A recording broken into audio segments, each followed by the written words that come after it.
Tip today, in association with Slattery's of Pecan, your main Peugeot dealer for over 50 years in the Premier County. Slattery'sGarage.ie.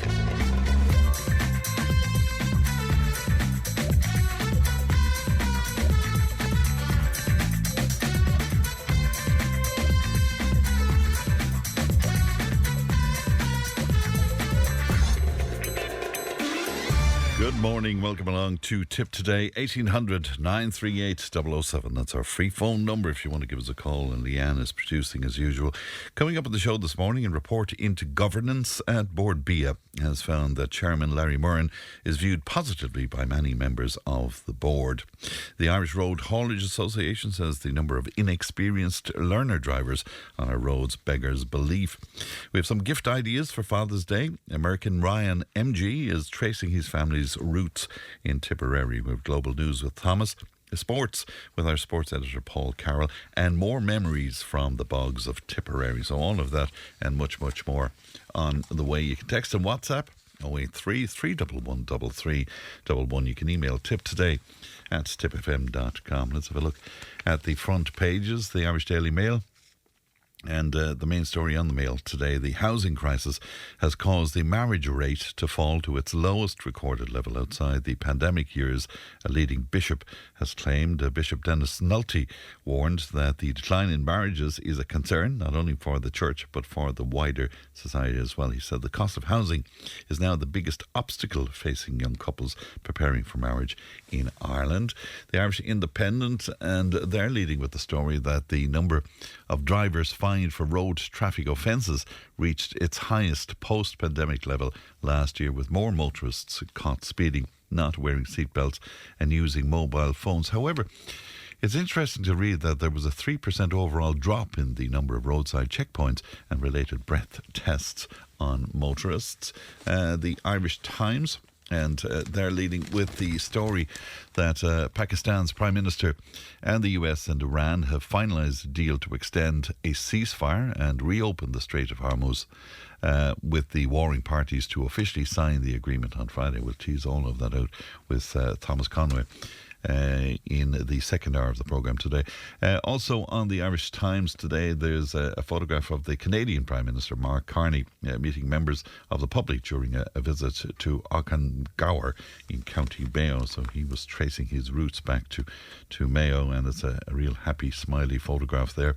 And also reading on the Times today that survivors of the serial sex abuser Bill Keneally are to press Minister for Justice Jim O'Callaghan at a meeting this week to introduce a criminal offence of misconduct in public office, as suggested by the Commission of Investigation into the scandal. Finally, let's have a look at the Irish Examiner. And the lead story on the Examiner: the chief state pathologist has warned of an increasing crisis in the Department of Justice's ability to carry out autopsies on homicides and suspicious deaths due to widespread staffing shortages. And also on the Examiner, we're reading that the government is angry and frustrated at local councils for badly failing on dereliction, prompting a new tax to be introduced to tackle the scourge that will be administered instead by the revenue commissioners. It'll be interesting to see how that works out. Also reading on the Examiner today, that remarkable story of the hitman who was killed in the accident, but seemingly a family in West Limerick has helped the accomplice of a notorious European hitman flee the area following the assassin's death in a road crash last week en route to carrying out an attack. And just finally on the Examiner today, a rather worrying one for parents again, because the potential ban on slushy drinks for children will be considered in light of advice from the food safety experts that the government has said. And the health minister said the government will work with regulators on popular ice-based drinks, but that any outright ban may be in keeping with must be in keeping indeed with EU laws. So we can't even make up our own minds on that, even though we're assured that slushy drinks are bad for our children. It's amazing, isn't it? Anyway, do you want to make comment on any of that? And if you do, 083 311 3311. Now, a report into governance in Bord Bia has found that its chairman, Larry Murrin, is viewed positively by the vast majority of board members. The report was commissioned by the Department of Agriculture in the wake of IFA demands for Mr Murrin to resign and the blockading of Bord Bia's headquarters in Dublin. Now, the IFA's protest started in January in response to revelations that Dawn Farms, of which the Bord Bia chair is CEO, imports Brazilian beef. And now, Rural Development Chairperson and PRO of Wicklow IFA, Tom Byrne, joined us live from the Bord Bia HQ during the sit-in, and he joins me now again online. Good morning to you, Tom. How are you? Good morning, Fran. Sure, very good. The weather is good and all is happy. Well, sure, there you go. You can't beat it. When we last spoke, Tom, I predicted that you may not be happy with this report and the outcome of this report. What are your feelings at this point? Well, we're not totally happy, Fran, but look, it's amazing we have disappeared off the front pages and all already. But look, in a large degree, the report is positive. It has made huge recommendations. It has revealed more stuff than we ever realised. We never, ever disputed the effectiveness of Larry Murrin as a chairman in regard to his ability to sell product and represent Irish farmers. This was never an issue with it. And it appears that this issue has become more prominent, not the real issue. But Governance Ireland has went through an extensive list of stuff, and they have done a fair job, in fairness to Governance Ireland, okay? Mm-hmm. But they don't have one recommendation or two recommendations for the improvement of governance. They have 22 recommendations. Now, anything that has 22 recommendations clearly points that there's something wrong. And people ignored governance, and Larry Murrin as chair, it suited him to ignore governance. So they have highlighted all these complaints. However, what's making headlines is that they found no fundamental governance failure, but they did identify the weaknesses that you're making reference to, but no fundamental governance failure. Well, look, if you read through the recommendations and the new recommendations that they have to comply with, if there's 22, there has to be major problems. You know, they have coached it or covered it in a way that it says all is happy. And you must remember, the Minister for Agriculture, Martin Hayden, said before the review got started, the very next morning after the review was announced, that they would find Larry Murrin perfectly innocent and doing a good job. So he preempted a report that I think he shouldn't have had. Okay? Mm-hmm. And moreover, page 7 of this report, if you read this, there was one guy, I probably you haven't got around to do it, but I would urge people to read this report very carefully, because I think in the large it's positive and positive for the IFA. But page 7 states that one member of the review board had to come off of it because of his connections to Larry Murrin. He sent Larry Murrin a good luck message before it started. Now, this guy interviewed the 12 people who it was Governance Ireland's job to do so, the 12 board members. His report held, and yet he had to come off of that because of governance issues himself. How can a man that has said, oh, hands up, I have a self-interest here, and then his report and his interviews still stood? I think this is unbelievable. So, but again, I want to state, we never ever said that Larry Murrin couldn't do a good job representing farmers and representing Ireland, but he didn't declare his interest in importing foreign meat, both chicken and beef, which came out when they met the government in the Oireachtas report, of the Oireachtas review. So there's an awful amount of questions still to be answered. And as you know, Fran, there's a farmer commission put together now, and there's 100 people from across all sectors in agriculture going to sit and discuss the whole thing and see the way forward. And we believe now, I can't confirm this, but we believe that there's an urgent meeting asked or called for with the Minister for Agriculture. So the report, everyone is saying it's negative to farmers, to the IFA, but I actually don't believe that. I think it's on the spot. It's broad. It is. I mean, what I have, you have the full report there. I have a summary here in front of me, so it's obviously not as dense as what you have. But I mean, from what I'm reading, the main finding for me anyway, Tom, is that Larry Murrin is viewed as providing clear leadership, maintaining appropriate focus on governance and on strategy, and that the majority of the board generally very positive about the chair's performance. Well, double speak. As I said earlier, a positive approach on governance. Governance is a hazy issue, maybe, right? But it's in force for about 10 years with regard to government bodies, okay? And how can you have 22 issues raised and be sufficient in your approach to governance? Well, I presume if you investigated any business or any board and you came out with a largely positive outcome, but you probably would find with any business, certain things that could be improved, that could be made better. But that's not entirely damning, though, for a board, then, is it not? Well, I think the 22 issues is. And look, I've been through the debacle in another organisation with governance, and people genuinely do not understand it. They do not understand the responsibilities. But that's the ordinary Joe Soap, if you like, on the street. Larry Murrin and this board should have understood their responsibilities. And it took IFA, Francie Gorman per se, to highlight the issue.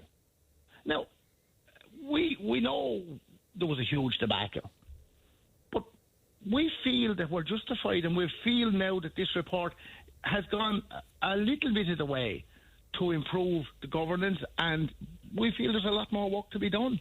But is there not finger pointing at yourselves at the IFA when it also highlights that recent events place the board under significant pressure? And based on feedback from board members, it's clear that these events have negatively impacted the cohesion and the dynamics of the board. Now, my reading of that is that blaming the IFA. Well, I wouldn't say that now. The cohesion of the board. So, not all board members agree with Larry Murrin. That's the cohesion of the board. So there's 12 people on the board, and they're not all in agreement with what went on and what happened, and we know they're not as well. But largely, we can't take it away from Larry Murrin and his experience in selling product and selling it all over the world. Now, albeit that he sold some Polish or Brazilian beef and that, but we never had that as an issue. All he had to do was declare that to the board, and he didn't. And that's what the nobody issue is here. And we feel that his situation, his position is untenable. Other people don't feel that.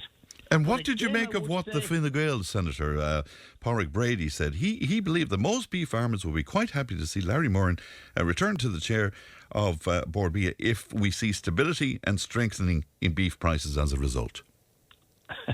That's a loaded question. He obviously had prior knowledge to the whole report. Well, we don't know that, Tom, do we? No, we don't know that. I 100% agree with you. Yeah, absolutely. I maybe should take that back. But anyway, look, that's an opinion, a personal one. We definitely had a situation where beef prices fell dramatically. And I do think that the factories probably took advantage of the fact that we weren't getting on so well with the ministers for agriculture and government because of our actions, okay? There's possibly an element of truth in that. We do need stability. We do need the whole thing back on the road and working for the good of Irish farmers, Irish consumers, and the general and economy in general. Absolutely agree. So we need to get this whole thing sorted and put behind us and move on. And that's what the 100-man Farmers Forum is about, to try and sort out all the problems that are obviously there. The report states them. Some questions are very, very unanswered in this report. And again, I will refer to page 7, how a man that had to recuse himself from the process and his interviews and reports and his questioning still stands. major question. Are you sure of that? Question. That the content of what he gathered is still in page? Oh, absolutely sure. Okay. Yeah, because look, I did check all this information that it wasn't changed. It wasn't like the IFA, and I'll give you a perfectly clear example. There was 2 people interviewing, and Francie was interviewed only the once. So his comments and questions were taken into account then, and there weren't. Francie wasn't interviewed a second time, which he requested. So, yes, I am absolutely sure that. And page 7 clearly states it. And from here on in, because again you told me that if you weren't completely happy with the report that you would protest again. Are you done at this point, Tom? No, absolutely, we're not done. We want to see the process completed. We have a lot of questions that the report has raised. We have a lot of work. There's an awful lot of work still to be done, Fran. And we have to get through that work, and we have to go on with the process. We started the process. We need to finish that process. But in terms of protest, you won't go back and protest again? I won't make promises like that, Fran. The IFA would be pretty well known for protesting when we feel we have a grievance and not getting any results to that grievance. I don't see the need for the minute to do any sort of protest. I think there's a process in train. But you'll reserve the right, is that it? Oh, absolutely. We always do. We reserve the right to make those. But I think now that the process has started and people will sit down around the table, I think we'll go forward. Right. And there's an awful amount of questions that have been risen, that came out of this report that have to be answered. All right. So well, I think it's a process that will go on, and I think it's good. Well, it was good to talk to you again, Tom. A pleasure. Thanks for your time this morning, Tom. Thank you. No bother, Fran, and thank you for giving us the opportunity to say a few words. Look, it's important that, as I said, the Aegis on the ground, which I'm one of, get our view out there. All right, Tom. Thank you and good morning to you. That is Tom Byrne there, who is Rural Development Chairperson, PRO, with Wicklow IFA. 1800 938 007. The text and WhatsApp is 083 311 3311. Tipp FM's Tip Today. With Slattery's Garage, Hook On. Main Peugeot dealers in the Premier County. And now stocking the full range of the luxury French car brand DS Automobiles. Book your test drive today with Slattery's Garage, Hook On. See slatterysgarage.ie. Tipp FM's Tip Today. With Slattery's Garage, Puck On. It's time to change. Test drive the award-winning range of Peugeot hybrids and fully electric vehicles at Slattery's Garage today. See slatterysgarage.ie. And you're very welcome back to Tip Today. 1800 938 007. The text and WhatsApp is 083 311 3311. Now, one of our listeners on inquiring about the GAA draw. That's Pat in Roscrea, and giving me some information on that draw that happened earlier on this morning. Pat, you know, my knowledge of sport ain't anything spectacular, so we'll be speaking to our sports editor Paul a little later on in the programme, and I'll get some clarity for you on that. But thanks very much indeed for your message to us this morning. Okay, lots more coming into us. Let us go back to the phone lines and to a gentleman who's been contributing to the show for many years at this point, John O'Donovan. Good morning to you, John. Morning, Fran. How are you today? Good to talk to you today. John, you're making the point that Irish people are afraid at this point. What are we afraid of, John? Well, let's be honest, to call it out as it is, as the man said, the amount of people coming in here that seems to be involved in crime, and serious crime, vicious crime, I would call it, physical attacks and worse.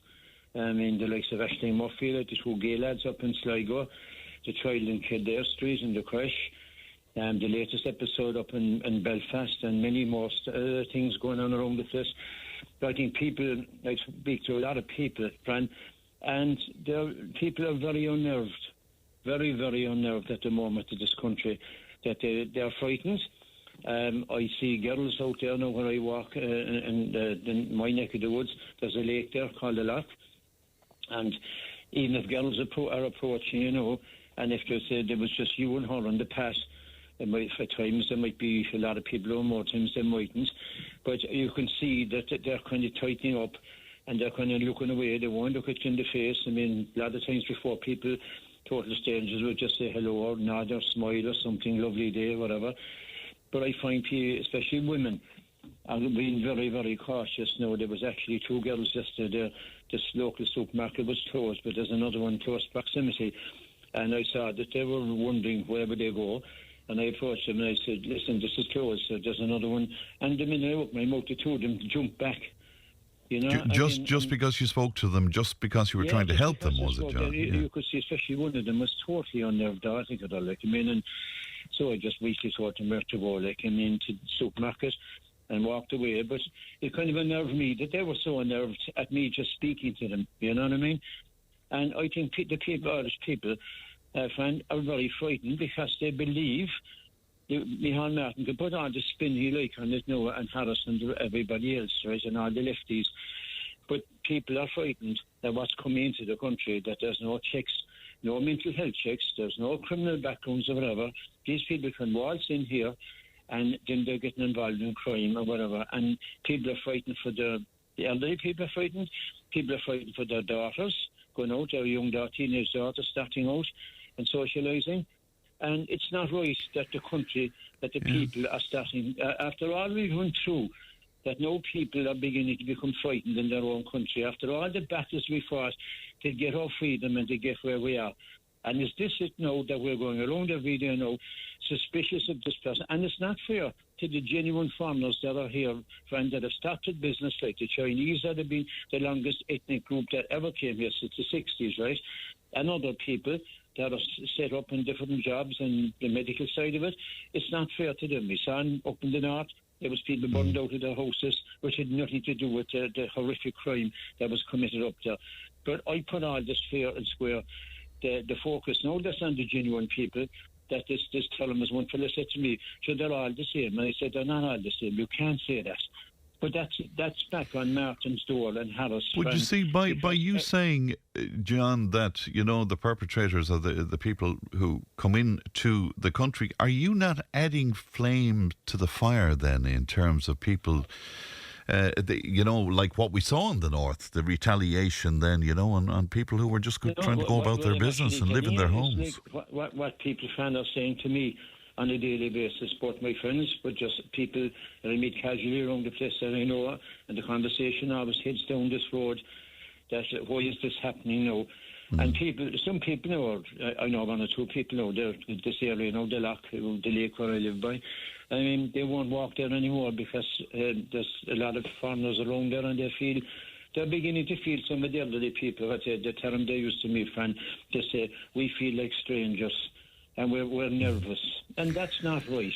Yeah. That is not right. But you see, there's an awful lot of crime and an awful lot of these attacks perpetrated by Irish people, John. It's very important to point that out. You're right, 100%. I mean, we had the famous man there, Larry Murrin, and these characters and many more, and involving people can need their partners or whatever. But what we don't need, Fran, we have enough of homegrown crime, unfortunately, right?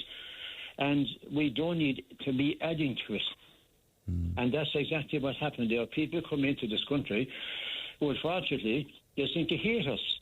We're setting them up and we're looking after them, and this is how they repay. They almost murder children, they murder young women.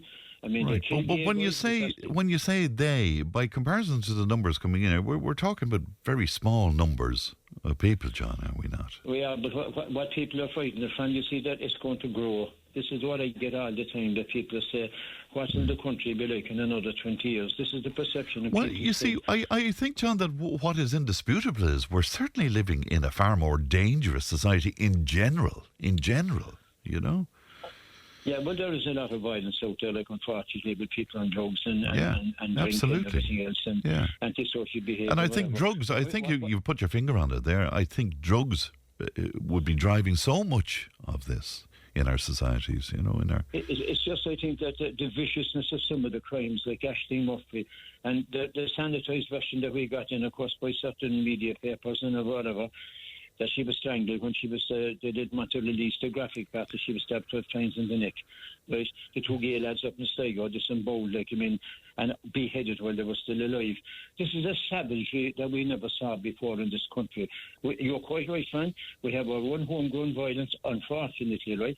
But what we certainly don't need is this viciousness and this savagery that seems to be unleashed now that's coming into the country. We don't need that. And in the circles that you're in, John, and the people you would speak to, is that what you're hearing from them? Oh, yeah, 100%. Yeah, right across the board, all age groups. Yeah, right across the board. But still, there's an awareness there that many of the people coming into, in fact, by far the huge majority, would be peace-loving people. I mean, that they're not perpetrating these crimes. No, but as I said again, unfortunately, like people, I hear it all the time now, Fran, they're suspicious of all people who don't look Irish, let's put it that way. And that's back on the likes of Martin and Harris and Varadkar and all these people and O'Gorman who sent out the infamous tweet inviting everyone in here. And everyone now is under suspicion. That's the best way I can describe it now. And that's not fair to the genuine people that are here a long time. There's 2 coloured families, one Pakistani family and one Chinese house in my road alone. And everyone gets on. There's no problem whatsoever, right? And that's the way it should be. But what people are afraid of, that there's a mix of people coming here now. Seems to be no checks. We know what's happening with the border above front. No one has any idea how many is coming over that border, 7 days of the week. How come Poland can put up razor wire between themselves and Belarus? How come they have the army there, right? How come their president can say that we're not... Would that not be a huge step backwards if we were to put an actual border there? Is that what you're talking about, John? And I'd actually say if there was a poll in the morning, if the public could vote on it, we'll say will we reinstate the border? I think at this stage, Fran, I think people will go for it. I think people are extremely frightened. I'm not too sure about that, John, but we'll certainly put it out to our listeners and see what we get on that. John, good to talk to you. Thanks for your time this morning. Thank you. Good morning to you. Now, there were 204 more learner drivers on Tipperary roads as of March 2026 than there were in March of 2025, going from 12,709 to 12,913 learner drivers on Tipperary roads in the space of the year. Now, these new figures released from the Irish Road Safety Authority to the Irish Road Haulage Association under Freedom of Information. And Ger Hyland is president of the Irish Road Haulage Association and joins me now. Good morning to you, Ger. Morning, Fran. Thanks for having us on. You're very welcome indeed. Good to talk to you this morning. You've said that the levels of inexperienced learner drivers on our roads beggars belief at a time when road deaths are climbing, Ger. Absolutely. Now, I'm not saying that the learner drivers are the cause of these road deaths, but if people can't get a full licence here in a timely manner, it shows that the RSA are completely out of their depth. Now, I'm not anti-RSA. Don't get me wrong. Anything that improves the driving on Irish roads, anything that improves the conditions for our members and their drivers, we will support it. But anything that's an impediment to road safety, we will call it out. For example, our industry, we are crying out for truck drivers. It's taken over 2 years for a young person now, by the time they get their car licence and then eventually get a truck licence, to get on the road driving a truck. We have young people who want to come into our industry. Our industry is in a very bad way for drivers.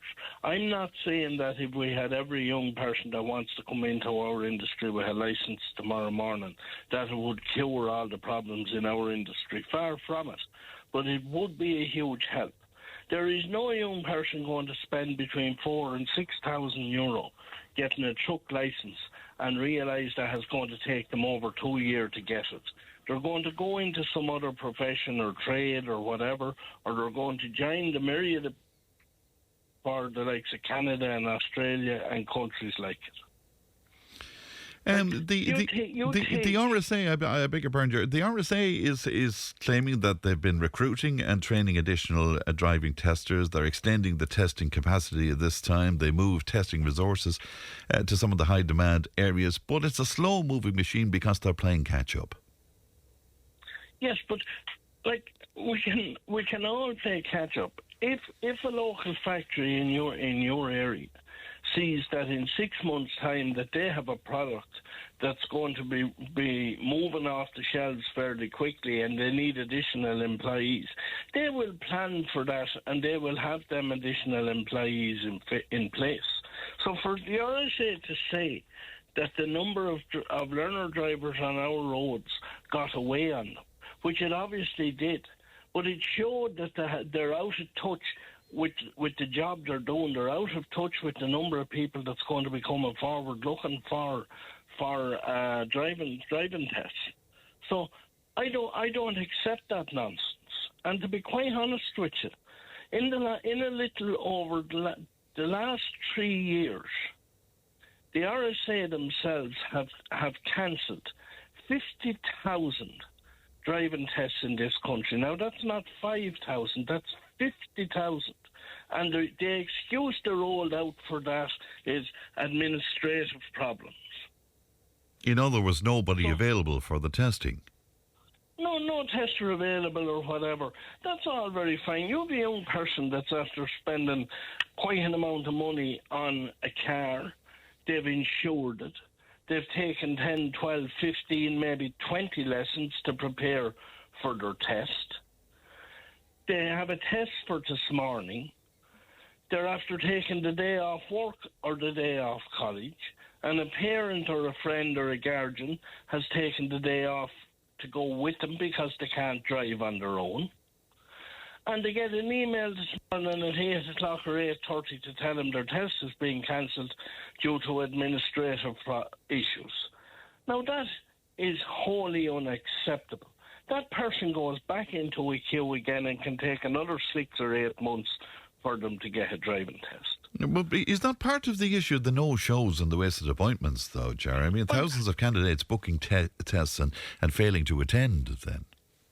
Well, they're talking about a number of candidates failing to attend and not showing up for their test. Certainly there is some, but they're very few and far between. They're a long way less than the no-shows by the RSA themselves. Well, they're talking about 9,000 test appointments were lost because of no-shows. And I'm talking about 50,000 lost in the last 3 years because of no-shows by the RSA themselves.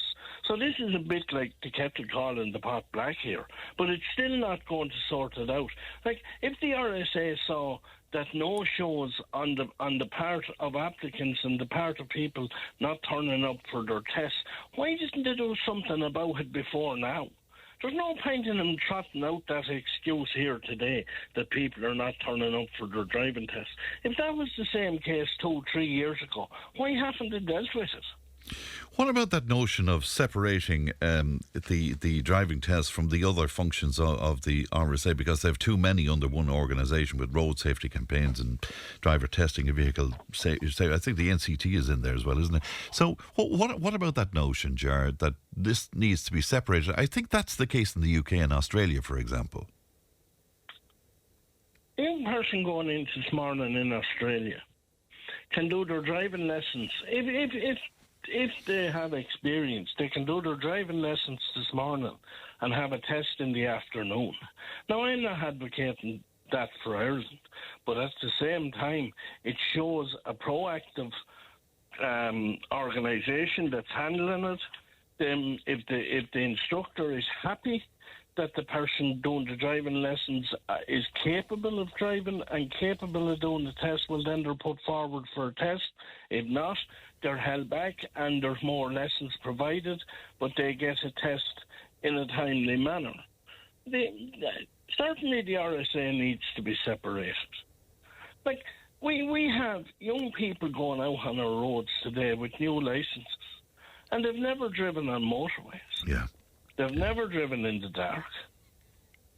They've never driven any more than maybe the local speed limit in the local town, because their driving test is certainly, the majority of it is within the local town confines. It's only 15 or 20 minutes driving. They come back in, and if they're lucky enough, they're handed a licence, they can go straight out on a motorway and do 120 kilometres an hour. Never have driven at that speed before. Never have been on a motorway driving. Never have been showed how to join traffic, how to overtake on a motorway, how to come off a motorway. Like, you know, this really, really is Stone Age stuff. And does your organisation, Jared, go so far as to say you have absolutely no confidence in the RSA at this point? Absolutely no confidence in the RSA at this point. They're an impediment to our industry. They are an impediment. When it's taken a young person up to 2 years to get a truck licence in this country, that speaks for itself. All right, Ger, good to talk to you today, and thank you for coming on with us. Thank you, Ger. Good morning to you. That's Ger Highland there, President of the Irish Road Haulage Association. How do you feel about that? How do you feel about that? How do you feel about the RSA? 1800 938 007. Tipp FM's Tipp Today. With Slattery's Garage, puck on. It's time to change. Test drive the award-winning range of Peugeot hybrids and fully electric vehicles at Slattery's Garage today. See slatterysgarage.ie. If it matters to you, it matters to us. Call Tipp today on 1800 938 007. Now, lots coming in on the roads, first of all. Somebody telling me the average waiting time for a driving test is 12 weeks in Kilkenny, being the lowest, with only a few weeks waiting, says Martin to us. Somebody else saying 2 weeks ago, testers in Clonmel were moved to Dungarvan to help with the backlog there. No tests in Clonmel then for a few weeks. Now we'll have a backlog in Clonmel again. You couldn't make it up. Robbing Peter to pay Paul, says Joe to us this morning. I didn't realise that, Joe. Thank you. Jamie thinks that the main reason for accidents are people just not stopping at stop signs and pulling out in front of cars. As simple as that. Stop means stop. Do you know, I'd go along with you on that, Jamie. It really annoys the hell out of me that people joining main roads from side roads, they seem to believe that, you know, there's nothing coming, so I'll keep going and I'll stop in an emergency if I have to, sort of a thing, which is rather annoying to say the least. Somebody else pointing out that people coming into the country here and having cars and they have L plates on them and they're driving around on the wrong side of the road, for example. There's some videos available of this happening as well, says one of our listeners this morning. All right, more coming into us on that, and I'll get back to it in a moment. Father's Day is fast approaching on June 21st, and many people are still searching for the perfect gift. Well, Kevin McSherry from openseason.ie, Kevin has his shop in Nina, of course, was in touch with the show after reading an article in The Independent that claimed to have the ideal gift ideas for dads. He wasn't impressed, and he joins me now. Good morning to you, Kevin. Good morning, friend. How are you? Well, I was saying to Leanne this morning, if my lot came to me with some sort of a hydrating cleanser as a gift, I'm not sure I'd be too impressed. And that's one of the ideas. Is that what's annoying you about it, Kevin? Well, I tell you, I'm just recovering. We were up late in our house last night watching Ecuador, would you believe, in the World Cup. Ah. Okay. And we have an Ecuadorian living in the house, so we've the house all. We decided we'd follow Ecuador. Very good. Very good. So I'm still getting over the late. Well, that's night. good. How did Ecuador do? Because I don't follow. Unfortunately, we were beaten 1-0. I love that. We were beaten 1-0. We were beaten 1-0. So, well, you know, you may as well follow something. We're not in it. So, I suppose, indeed. What do you reckon then about some of these Father's Day gifts that they were advocating? These gifts, yeah. I'm just looking at it here. I'm in Limerick in the car, and I'm looking at it. I'm parked up, but a barista candle. And what is that even? I don't know, actually. Does it smell of coffee, maybe? I don't know, but I'm driving in through Tipperary this morning, and I'm seeing half the guys in the country are driving tractors collecting grass at the moment. Yeah. And I'd say if you gave any of them a barista candle, they'd look at you like... Or facial moisturising lotion. And facial moisturising lotion. Now, look, come here. Whatever about a nice quality bottle of aftershave or scent, there's an argument for that, of course. And there's also on the list there's slippers for €130. Good and God. I was saying at home over the weekend, you get 2 tanks of diesel for that. Slippers for 130. Oh, yeah, I see that here. They're Ugg slippers, whatever. Ugg slippers, mind you now. And to be honest with you, I think all these expensive branded things, they're not all that great anymore. I bought a pair of Birkenstock sandals last year, and you think you are buying the genuine article, but it turns out the uppers on them aren't even real leather anymore, and that's the genuine one. Yeah. Wow. Okay. Is that a big brand? I'm not familiar with that. Is that? It is. Yeah, it's a famous German shoemaker. Okay. Birkenstock. Yeah. I also saw you could have bespoke perfumes, Valley of Roses. Yes, from Morocco. I was actually reading. I'm in the car, and I have the article here in front of me, and on the other phone, and I'm looking, and somebody in the article says when she travels to Morocco or Egypt, she likes to bring back bespoke perfumes that are specially made. And I'm going, if most of us get as far as Galway or Clare or forever during the year, we're lucky. We're so busy paying VAT and taxes. And how removed from reality is this, really? You know? I thought it was very, a bottle of Brut coming back from Golden or somewhere. Yeah, and I just thought some of the stuff in it would be more for Mother's Day, I would have thought, And, I never thought of that, yeah. And what they're talking about a Hugo Boss coat. What is that, for 70 euros? That sounds very little. Well, I presume that's no, do you know what? I didn't read that bit. It's from Oxfam. Okay, yeah. I was going to bet. Right. I didn't actually read that paragraph. Yeah. But I kind of assumed it was from a charity shop, yeah. Right, so that's okay. But sure, where would you be going? And then if you buy it, you mightn't be able to bring it back. And then will it fit? Yeah. Which brings us around to buying stuff in general, maybe. Clothes is a difficult one. Because if it doesn't fit, then you have to change it. I know, and if somebody buys you something because they're mad about you and they love you and stuff, and here you are saying, God, I wouldn't wear that in a fit, it becomes very awkward then, doesn't it? Doesn't it? Yeah, it's the true, yeah. And it suggests maybe then that you don't really know them so well, and maybe after all. But isn't your shop ideal? Now, I know you would say this, but isn't your shop ideal for Father's Day when you think about it? I mean, the kind of gifts. Yeah, and you know what? To be dead honest with you, over the years, I found we don't do a particularly massive trade for Father's Day. Do you not? No, you'd think we would. I'm surprised at that now. Yeah, and I'm surprised over the years as well, but we actually don't. So I think people actually buy more like the stuff in the article that men don't really want. That's the things that they do really want. Well, if for instance, let me put it to you, Kevin, that if people aren't into hunting and fishing, we'll say, if they went into you, what would you be advising in terms of? Well, I usually ask them what is he into? Or what does he work at? So if it's like a farmer or somebody working like a tradesperson, I'd often say to them a nice little multi-tool like a Swiss Army knife or a Leatherman. Lovely gift. I'd love that as a gift. You've seen the big Leatherman that I have on me sometimes there in the studio one time. Sure, it's an unbelievable piece of equipment. Yeah. And but or a lamp, even a headlamp. I had a plumber the other day in the house fitting a new mixer tap, and he was underneath the sink, the poor guy, for about 2.5 hours. But he had a headlight on all the time. Mm. Yeah. And but there's lots of kind of good practical stuff you can get, and it's not even about our shop per se. I was looking around or thinking about this over the weekend, and I was thinking another thing that makes, and she does actually mention it in the article in the Independent, but like experiences. Oh yeah. And I mean that's usually a little bit more expensive, but if you were spending a few hundred, there's a number of flying clubs around Tipperary and into Limerick, and you can actually book a flight on a light plane.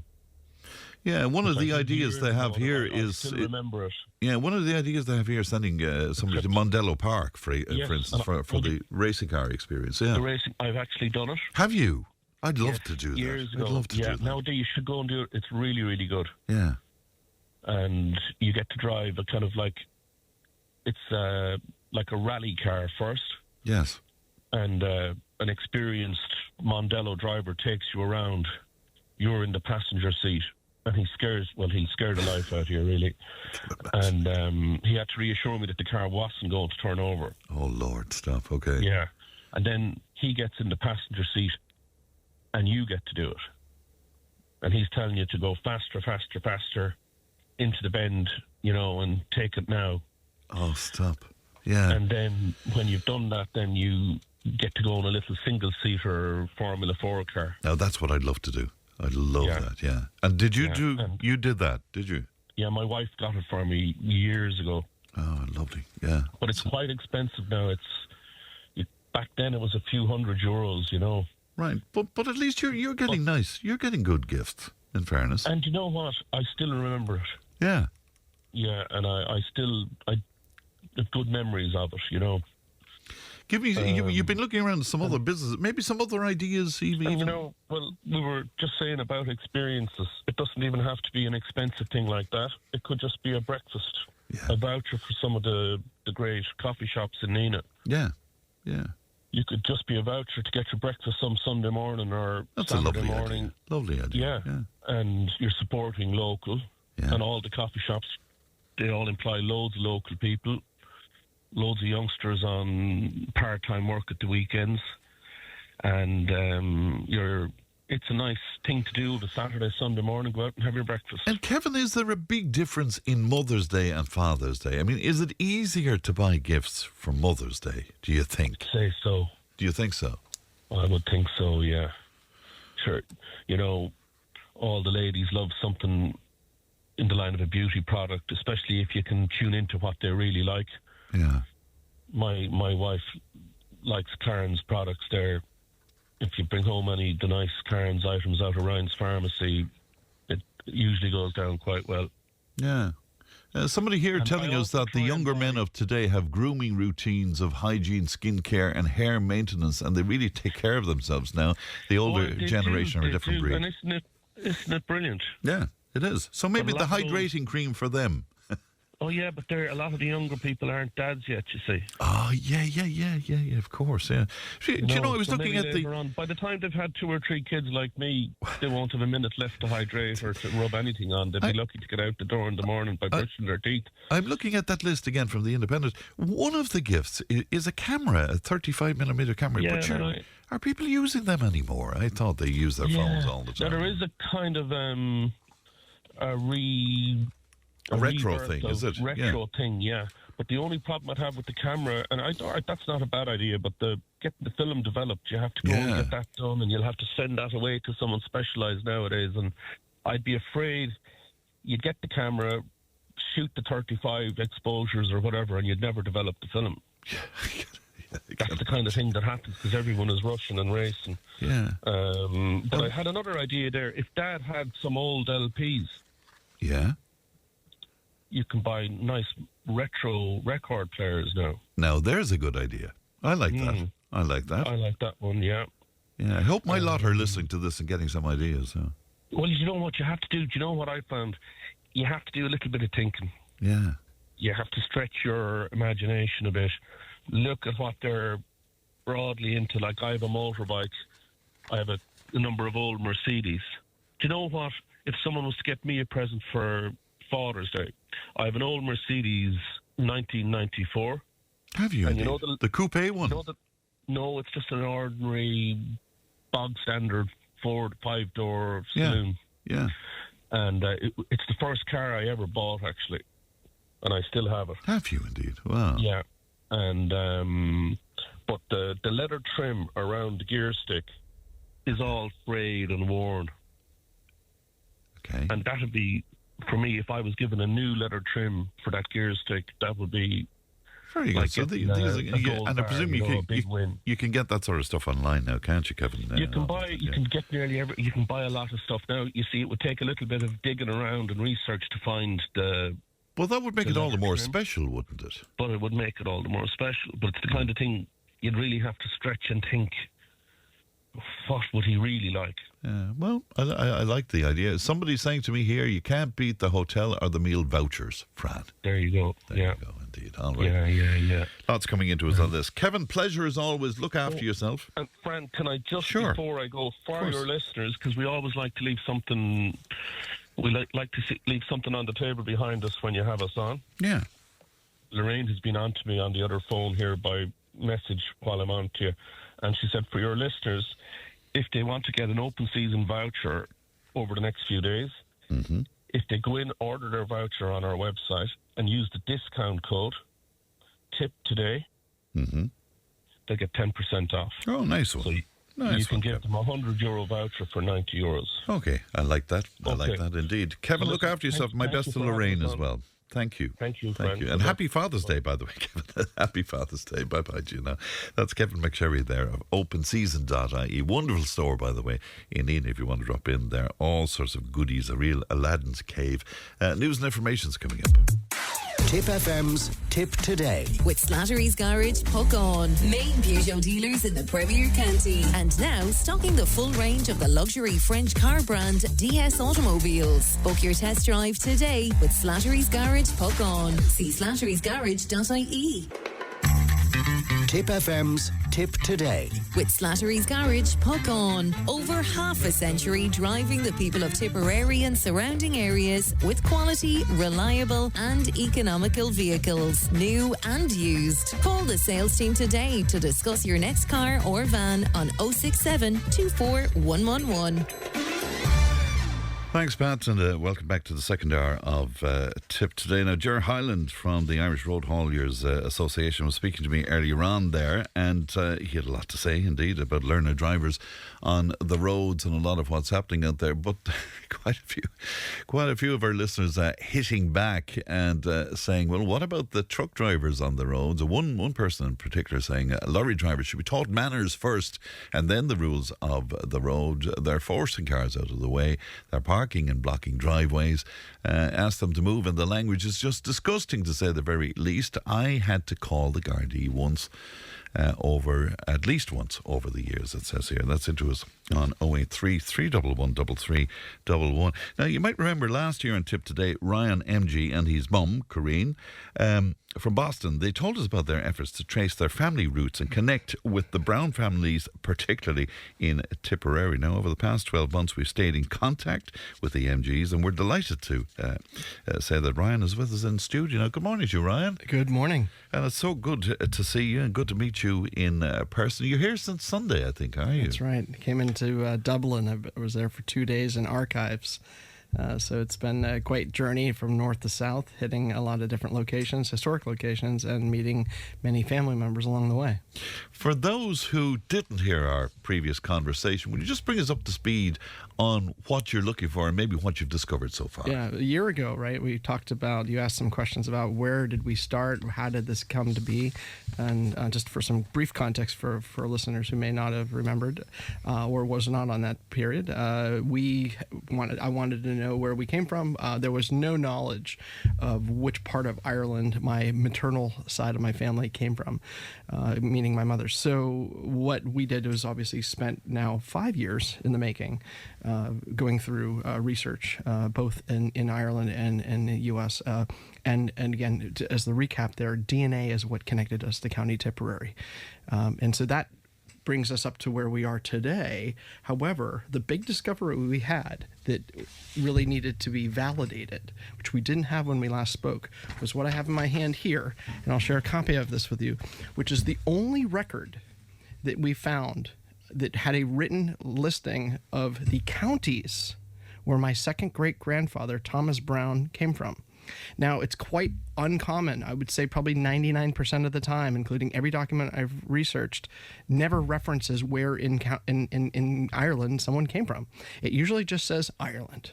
Right, and you describe this as the smoking gun. So what do you mean by that? This meaning that we never had any paper trail in the U.S. referencing the second great-grandfather, the sole immigrant who lived in County Tipperary and emigrated from Cork. We just didn't know where they came from. None of the records that he had documented stated they came from County Tipperary. What was interesting is he had 4 children, and those 4 male brown children I researched all of their birth records, and I found a lot of the birth records that are given to you are translations of original records. They're not giving you the original records. Wow. And then I found another version, which was called the return of birth record for my great-grandfather. And I said, wait, if I have that, the other 3 children must have a version of that as well. So I went back to the City Hall of Waltham, Massachusetts, where they lived, and said, could you get me a return of birth for the other 3 children? And guess what? One of the 4 children, the couple who did not have kids, had the only reference to County Tipperary on it. And what we know is confirmed is that it also confirmed the area where my second great-grandmother lived as well, which is Galway. So that validated that. And that was a smoking gun, meaning that all of the DNA we connected with of all of these descendants around the world coming originally from County Tipperary was great. That's the data side of it. But there were no paper records until now.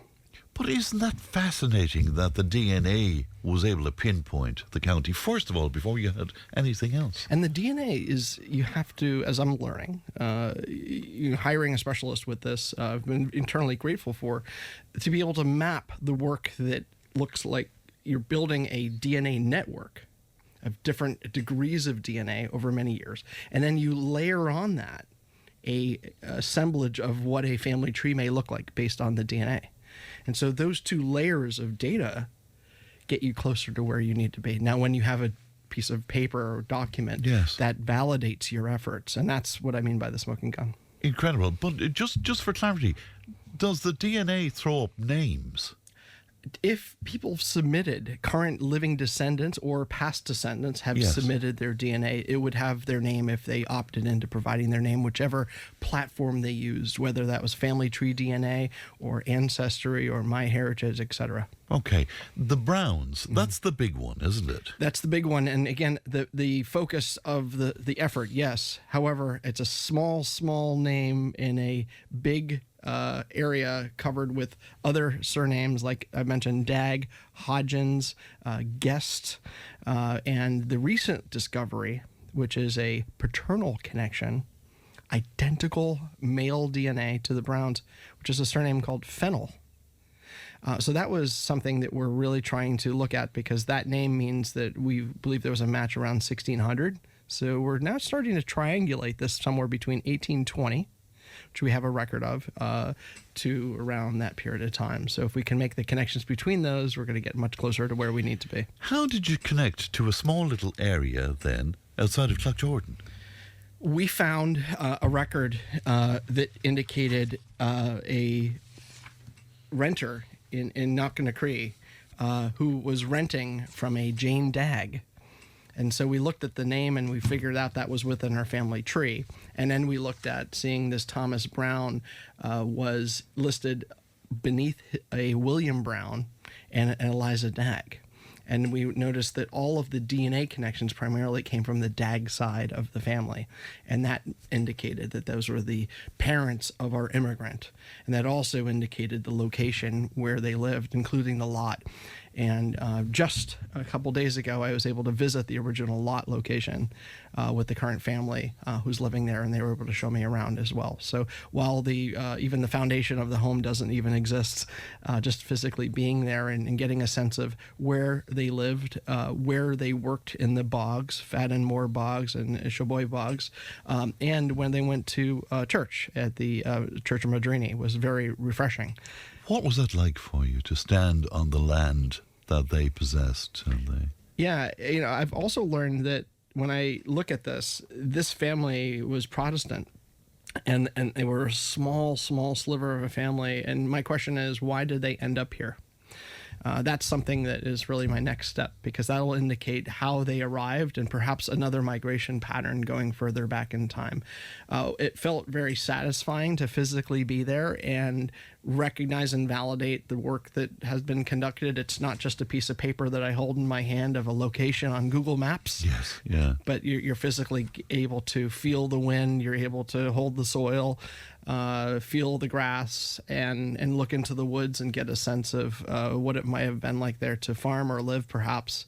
Again, it's time traveling about 130 years ago. But I think if you're able to put yourself in that place, it feels pretty good. And again, it doesn't end there, but it's a great check-in point. And given that, I want to share that with my family for a family reunion this September that I've scheduled. So they'll be able to learn all about the great work that nobody ever knew for over 130 years. Can you pinpoint what year they left Ireland? Yeah, 1889. Wow. And interestingly enough, this Thomas Brown left on a different time than his wife, who immigrated a couple years later, on the exact same named boat out of County Cork that I'm visiting tomorrow. Well, that was usual enough, Ryan, wasn't it? That the husband would go ahead and try and make a life for the wife and family, possibly to come and join. Tee things up for them, set things up, exactly. Yeah. I'm so thankful for being able to learn this journey. I'm thankful to have been able to schedule this trip for 10 days and for the past 6 months of building this itinerary. Yes. But I'm also thankful for the archivists, the DNA specialists, being able to go into the National Archives, the National Library, the basement of Trinity College, including the representative church body. These 4 organizations have been absolutely critical this week to kick off this trip. And then all of the welcoming families that have the surnames, the guests, the Hodgins or Dag, that met with me, and many even offered dinner and had me over this week, has been some of the kindest people I've met, and I'm so thankful to have connected with them, including the Austin family, who had me walk their property as well to see where my family lived. So, well, I'm delighted that people are kind to you and courteous to you as well. I'm not sure that Irish people can fully get their heads around how important these connections are for people like yourself. Would you just give us a sense of that, Ryan? Yeah, I think the idea here is that while the information was missing for decades, it's about bringing people together and having a shared purpose, but also getting a sense of what was maybe how we were conditioned in the past, breaking norms, changing stories that maybe were inaccurate, and setting the record straight. And I think when I present this in September, it's going to be more about the process and the journey. And that story arc is what I'm developing now when I get home, because people want to get a sense of why did people make decisions, right? I think life is not always just completely random. Usually there's some intention behind it. Yes. And I think that part of it is, I think, going to be really grounding for many others. I had been raised originally that we were Roman Catholic in Boston area, but the irony here is the Thomas Brown who came into to Boston in 1889 and 5 years later got married in a Catholic church.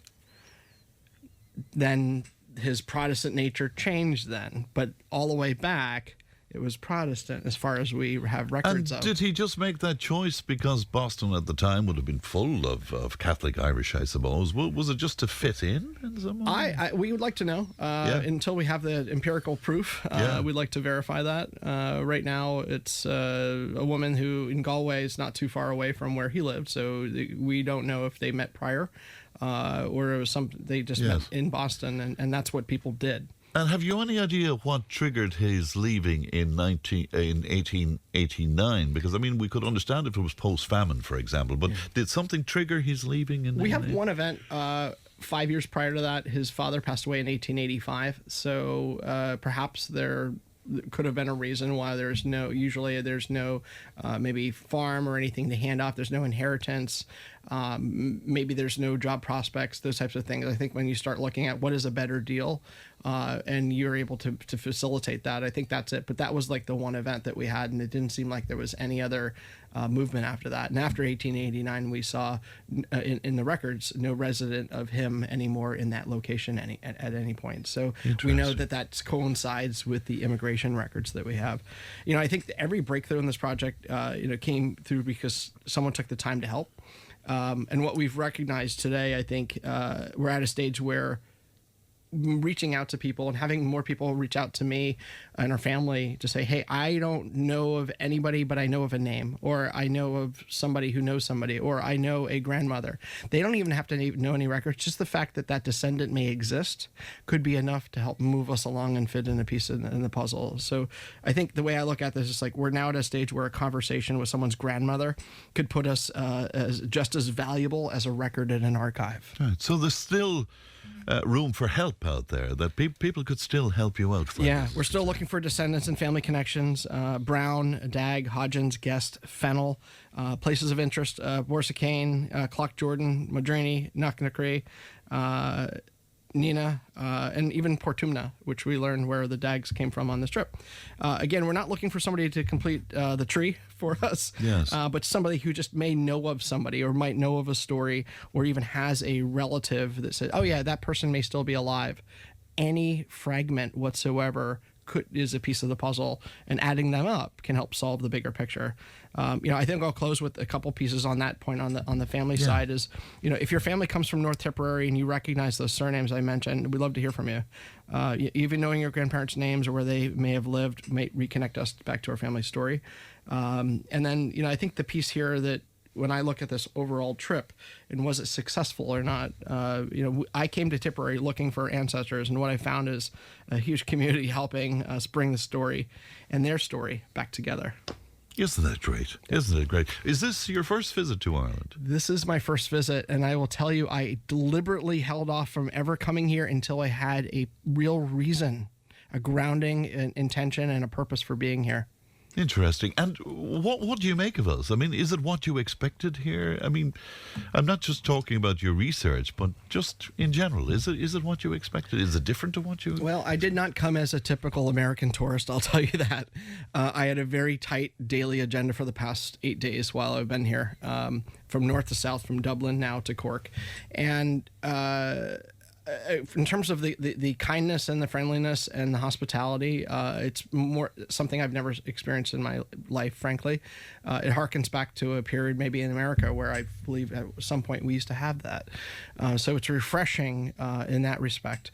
In terms of the resources and the connections, that's been very, very helpful. And it's given me more than I probably realized that was there. Again, I came for a very specific purpose. Yes. And it was a specialized, scheduled trip with people that planned on visiting me, just like us. But if I did come in, do a day-to-day, I did feel like I was working here. So in a little bit of a sense, it gave me more of a maybe authentic view day-to-day that I'm waking up in the morning like the rest of us doing something, but I wasn't sitting around relaxing all day, which probably I need to do that maybe one more day before I leave here. But I don't feel like I got a kind of a generic tourist experience. I do believe that day to day I got to see how people lived and walk around and see the environment where my ancestors lived, and the humbleness and caring and supportive environment and the values. Some of the conversations I had with dinner with various relatives that I've now made connections with really haven't been, they've been aligned with a lot of the values that I've now realized that I have. A lot like what? Give me some Not examples. necessarily materialistic. Okay. Valuing connection over quality over quantity. Valuing time and being present versus looking for outcomes only. Trying to have more of a relationship development versus a transactional relationship.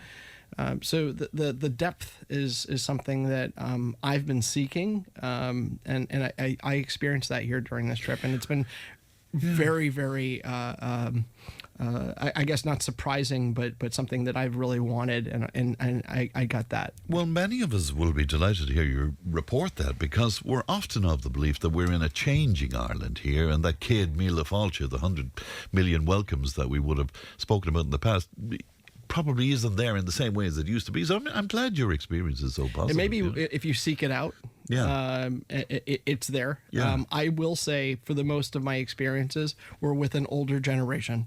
Yes. So perhaps that aligns to that for sure. But my generation, as a global personality, I guess, if you will. I feel like a little bit of a hybrid generation, being able to kind of connect into the future where we are today. Yes. But also make sure I'm grounded in the past and with relatives and individuals that have stories to share. Is being Irish in Boston, is that still important, do you think?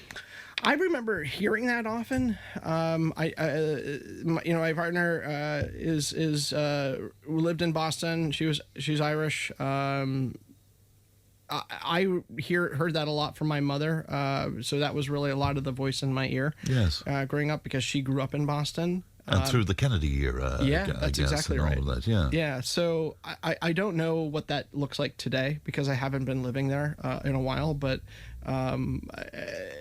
I'll learn more, and I think when I meet more of these cousins who, by the way, that I'm bringing together simply because of DNA, yes, in Boston, to share this knowledge that they had no record or reference to, I'll probably learn more there and hopefully gain more information in the process as well. I'm excited to connect more people here today. There's been probably close to 100 cousins now that I've connected with. And this is global, from not just Ireland, but also in Canada and Australia. Amazing. Yeah. Yourself and your partner, you had a baby on a very there's been a lot of day. lot of life going on here, and I was concerned that it may disrupt or defer my trip here that I've wanted to do. So Connor Lachlan Emge was born on St. Paddy's Day, March 17th, and we got to enjoy watching the St. Paddy's Day parade in the hospital that was happening in New York City. So that was exciting. And then the other side of it, I was managing the passing of my uncle, who also was a Brown and on my mother's brother, and he was contributing his DNA and contributing his efforts into this effort. So in many ways, it's a circle of life. But I'm thankful to be able to help build my own family tree, and all of this great work share when my child asks in the future, when they care about it. Yes. Probably if they're over 40 years old, that'll make me sometime in my 80s or 90s. I hope that I'm there, that I can say, now that you care about this, you have everything ready to go for you. You don't have to do the legwork that I'm doing for you. And any other relative can get that as well. And that's what I'm putting in my will.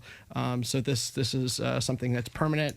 It's available in all the libraries around here. I want to share some of the outcomes from the effort. Very good. How is your mum, by the way? Because we were delighted to speak to her last time. Well. She's doing better. And we're hoping to try to, now that I've done my reconnaissance trip here, we can have a more pointed trip for her that would kind of be amenable to how she lives her life. So that's what our hope is for next episode. Very good indeed. So if any of our listeners can help Brian out further, it's 1800 938 007 to speak to Leanne. So that's 1800 938 007. Ryan, such a pleasure, and I'm delighted to know you're enjoying your time here, and we look forward to hearing from you in the future. Thanks very much indeed. Thank you very much. Thank you. We'll take a break, back with more. Tipp FM's Tipp Today. With Slattery's Garage, puck on. It's time to change. Test drive the award-winning range of Peugeot hybrids and fully electric vehicles at Slattery's Garage today. See slatterysgarage.ie. Tipp FM's Tipp Today. With Slattery's Garage, puck on. Main Peugeot dealers in the Premier County. And now stocking the full range of the luxury French car brand DS Automobiles. Book your test drive today with Slattery's Garage, puck on. See slatterysgarage.ie. Now it's time to have a look at global news. I'm glad to be joined from our Nina desk by Thomas Conway from the Nina Guardian. Good morning to you, Thomas. Good morning, Fran. And good to chat to you today. I suppose the big one has to be the US and Iranian officials now saying they've reached a permanent agreement to end their war. What are you making of that, Thomas? Yeah, it's difficult to know, as ever, when Donald Trump signs a deal. Details are somewhat vague and sketchy, but as I understand, it's going to be signed in Switzerland on Friday. That's what Pakistan is saying. A number of issues kind of still outstanding. It's a little bit unclear around Lebanon what exactly the story is. I mean, we know Donald Trump was frustrated and expressed frustration with Benjamin Netanyahu in relation to Lebanon, in relation to Israel's continued strikes. So that's a bone of contention between them. As well as, I mean, he says the Strait of Hormuz is open, and I think that is the main element of this. Donald Trump says, let the ships start your engines and let the oil flow. And I think that will be a huge relief to a lot of people across the world. I note the oil price has come down, which is significant. Markets have bounced off the back of that news. So that is a definite, if Donald Trump wants to frame this as a win, he can point to that. But, it's worth noting the Strait of Hormuz was not closed at the onset of this conflict. So in many ways, we're kind of back to where we started to a certain extent. Yeah, and I was reading this morning as well that Iran, on their own platforms, they're coming out to say that the Americans have crumbled and given in and all of that. So I guess both parties will be presenting this as a victory. But what about Netanyahu? Yeah, I think Israel is the loser in this because, he certainly, and I don't think the Israeli, the political representatives in Israel think this is a good deal at all, let alone, aside from Netanyahu. I think Netanyahu has been sidelined to a certain extent here. Donald Trump has said, this is the deal, this is what we're going with, and he has sidelined Benjamin Netanyahu, and I don't think it will go down in Israel at all. I'm not sure will Israel accept it. They could well continue to attack southern Lebanon. I'd probably be surprised if they did that. But who knows with the way Israel is behaving in the current climate. That is, it certainly is not a win for right. Netanyahu. But they must have come to some sort of agreement, because my understanding is that Lebanon is included in this deal. So there must have been some talks there, some decisions made. Yeah, well, I mean, the US is the more powerful partner. I mean, that is self-evident. And Donald Trump has proven in the past when he wants to, he can stand up to Benjamin Netanyahu. And he is the one with greater power in this relationship. I saw some very interesting quotes published over the course of the past few days. He really, to put it bluntly, got thick with Netanyahu, and that has happened a number of times in the past few weeks. So the relationship between them, it's not the relationship that Donald Trump often paints, but certainly I think there will be worry in Israel because of this. I don't think they will. I don't think they will be happy with the deal at all. But Donald Trump will attempt to paint it as a win, and you're right, the Iranians will attempt to paint it as a win for themselves as well. And just for clarity, when the signing happens on Friday, then they're looking to discussions on the nuclear aspect of what's going on in Iran. I mean, and that'll go on for months. Yeah, like they've said 60 days, but when you consider, I mean, the Iran nuclear deal, which Barack Obama authored in 2015, I mean, that took years to negotiate, or that took months. It took a prolonged period of time. And the enriched uranium, the 440 kg or so enriched uranium, is still buried underneath a mountain somewhere in Iran. Donald Trump speculated on Saturday that US forces would go in and retrieve what he calls it the nuclear dust. He speculated that might be an option. I think that would be fraught with risk. There would have to be some sort of negotiated passage for US troops to get in and secure the uranium. But so the nuclear issue in essence has not been resolved so far. And with all the death and all the huge cost, are they any farther ahead than Obama's deal? Yeah, I mean, Donald Trump will obviously say they are, that this, is or they will get a much more durable deal as a result of this. But I think we're kind of back to square one to a certain extent. I mean, Trump heavily criticised Obama's deal. He withdrew from it in his first term in office. And there is no doubt there were weaknesses to the Obama deal. There was maybe a lack of safeguards there. It was time limited, things like that. But I don't think we're we're closer to a better deal as it stands now. So I'm not sure how this can be painted as a win by Donald Trump, but he will do so, no doubt. Donald Trump, he has decided to attend this week's G7 summit in France. That is noteworthy, and I guess he'll be going to this now with this deal under his belt. Yeah, indeed. It's on in the French Alps in a place called Evian-les-Bains. And it's Macron's summit, essentially, because France has the hosting of the G7. Last year it was Canada. People might remember Donald Trump left early in a show of frustration. The US actually has it next year, but this year it's France, and Macron is welcoming the leaders of all the G7 nations. There'll also be other nations there, for talks, I suppose, on the margins, on the sidelines. But Iran is likely to dominate, and that is for certain. I mean, they've talked about other commitments, artificial intelligence, stuff like that, improving global collaboration, economic equality. But the Trump factor is likely to dominate. It will be very interesting to see if there is a joint statement or a joint communique at the end of this. It'll be very interesting to see how Donald Trump treats it. But I think the fact that he is there in the first place is probably somewhat of a win for multilateralism, because he could have rejected it and he could have stayed away from this summit entirely. He's fresh from He's emboldened now to a certain extent after getting the deal, and he had his 80th birthday yesterday with a UFC fight on the White House lawn. The World Cup is ongoing. He has plenty of things to keep him at home, but he has decided to come, and that is probably a positive. All right, will you stay with me for a moment, Thomas, because I have to take a break. We'll be right back with Thomas in just a couple of moments' time. If it matters to you, it matters to us. Call Tipp today on 1800 938 007.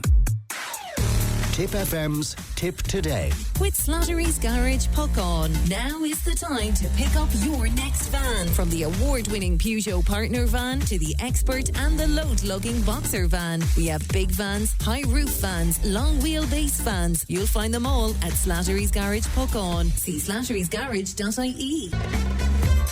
Join the conversation in Tipperary. Contact us through Facebook, Twitter, or email tiptoday@tippfm.com. And Thomas Conway is still with us from Nina. Good morning to you again, Thomas. My understanding was that NATO was never all that popular among the Turks. So why is there a kind of a love in there at the moment, Thomas?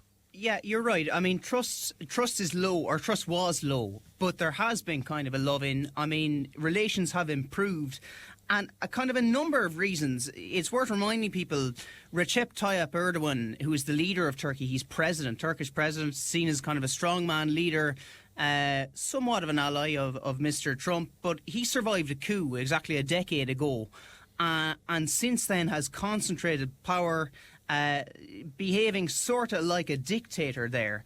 But a number of reasons have kind of improved attitudes towards NATO. America's war with Iran, I suppose, and Russia's invasion of Ukraine have kind of reinforced NATO's value to a lot of Turks, or certainly to politicians in Turkey. People will remember back in March, it was NATO air defences which shot down a couple of ballistic missiles that flew in from Iran, and I suppose that probably brought the issue of NATO home to many Turks. It was an illustration of why they need to why they need to be a member of NATO, and the defence architecture that it provides them with. Relations with America, as I said a little bit earlier, improving too. Donald Trump has decided earlier this year to withdraw troops from Syria. The American troops in Syria have been fighting alongside the Kurds, and the Kurds are not popular with Mr. Erdogan. There is a Kurdish minority, I think, they're about a fifth of the population in the south of the country. They do not get on well with Mr. Erdogan's political party. Huge acrimony between them, and that has improved relations. So, things are improving, and I think Turkey, I think it's a good thing that Turkey sees NATO as valuable again. But there's still a relationship with Mr. Putin, is there not, Thomas? Yeah, there is. And although although Turkey, I think, is cooling to a certain extent, On Russia, Mr. Erdogan doesn't see Mr. Putin as the threat to Europe that a lot of European leaders would view him as. He has a personal relationship with them. There is gas, or there is fossil fuels flowing between the two countries. They have an economic relationship. And I think that's as much related to kind of strategic positioning as anything else. Turkey is in a very strategic location. It's kind of the gateway to Asia, the gateway to the Middle East, and Russia is just to its north.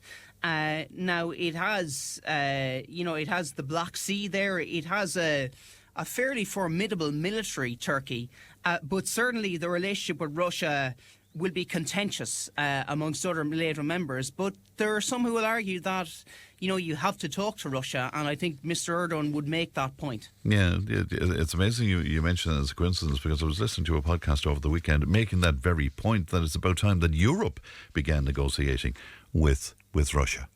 Well, I think we will have to, Yeah. and I think and I know Mr. Putin has wreaked havoc on Ukraine, but in order to come to some sort of settlement to end the war in Ukraine, Europe is going to have to start talking. Ultimately, the war in Ukraine is Europe's war now. It's with America kind of retreating from it. And many would argue it was always Europe's war. So I think the quicker they get to the table with Vladimir Putin and negotiate some sort of settlement, the sooner people will stop dying, and the sooner the war in Ukraine can end. So I think that has to be a priority for European leaders. And to go back to Turkey again, and you alluded to it as to how big their armed forces are. I mean, it is a substantial navy, I think, as well. A substantial navy. They're on the Black Sea, I suppose, So, and again, it goes back to the strategic positioning of the country. Yeah, they have invested in their armed forces significantly. And I suppose, because they're in the region is kind of threatened. If you look at it, they're close to the Middle East as well. And they have an interest in having strong defence forces. So they are one of NATO's most powerful countries at the end of the day. And I think Mr. Erdogan, is one of NATO's most powerful leaders, in the sense that he has suppressed all opponents within the Turkish political system. As I mentioned, he survived that coup a couple of years ago. And has concentrated power. He is now president. There's an election, I think, it's 2028, and he's in his 70s. But I would imagine his intention is to serve for as long as he possibly can. Can we move to South Korea then? And it's an interesting one. Would you tell us about what's happening where the former president is concerned? Yeah, so Yoon Suk Yeol was, people will remember, back in the winter of 2024, he declared martial law. And there was a period of chaos there, where representatives kind of stormed Parliament to kind of reverse the decision. He's appealing now against a life sentence. It was handed down in February. A court found him guilty of leading an insurrection. And while all this is happening, the current president, Lee Jae-myung, of the Democratic Party, is actually doing really well. He has restored a degree of political stability to the country. He's kind of a left-leaning leader, but hasn't adopted typical left-wing policies, in the sense that he's put a heavy emphasis on things like the stock market. And the South Korean stock market, the Kospi, is doing really, really well. It's gained thousands of points in the past year. Way surpassing all expectations. So the economy is on track and doing really well. Confidence in the current president, Lee Jae-myung, remains very high as well. So you have a left-leaning president looking to capitalism. Yeah, precisely that. Yeah. It's odd. And then you take the relationship then with Donald Trump. You'd expect, because Trump likes kind of conservative right-wing politicians, I'm thinking Sanai Takaichi in Japan and others like her, but this guy is a leftist, so you would expect relations with Donald Trump to be poor. But it's not, really. Mr. Lee's government has pledged to raise defence spending to 3.5% of GDP. that has garnered praise from Pete Hegseth, America's War Secretary. He has called South Korea a model ally. South Korea, of course, a member of NATO and a crucial member of NATO at that. So, he entered office during Trump's kind of Liberation Day tariffs last April. South Korea then struck a deal for tariff relief in exchange for investments, essentially an investment pledge into America. And Mr. Trump likes that sort of thing. I think the South Korean president has played a very wily game in relation to America. He has kind of cultivated a positive relationship with Donald Trump and done all the right things. And, they have a good relationship so far anyway. And what about with their nuclear-armed northern neighbour, North Korea? What about that relationship? Yeah, well, that's, traditionally the party that Mr. Lee Jae-myung hails from, the Democratic Party, would be a little bit softer on North Korea. But they have kind of looked to China to improve relations there, and they have stabilised the relationship with China. But that is not to say that North Korea isn't a threat. All of a sudden, it's very interesting, Fran, because all of a sudden North Korea's decision to acquire a nuclear weapon, it was, it looked bizarre and ridiculous at the time a couple of years ago. But now that it has that nuclear weapon, nobody dare touch it. And I'm not advocating for nuclear weapons at all. But I'm just saying that Kim Jong-un, has actually reinforced his own strength by acquiring that nuclear weapon. How they developed the technology to do so with such an insular and a closed economy, basically, I do not know. But they developed the nuclear weapon, and all of a sudden. And are you saying that to me with a kind of a glance at what happened in Ukraine, where they got rid of their nuclear program? Is that what you're meaning, Thomas? To an extent. Ukraine got rid of that nuclear program in the 90s. It was left over from the Soviet era. Yeah. I forget the name of the accord, but I think it's reasonable to suggest that if Ukraine had a nuclear weapon, there isn't a hope in hell that Vladimir Putin would have invaded in 2022. Like the nuclear deterrence, it's a concept. It's a frightening concept because, the proliferation of nuclear weapons is a negative. But if you have a nuclear weapon, it's very evident countries are not going to attack you. The fear factor comes in, the threat of mutual destruction. It is a very powerful deterrent. And North Korea is wielding that deterrent very effectively. It's an interesting conversation in light of what's happening in Iran at the moment as well. But there you go. Mr. Lee, he's not without his issues, though. He's got some stuff hanging over him, has he?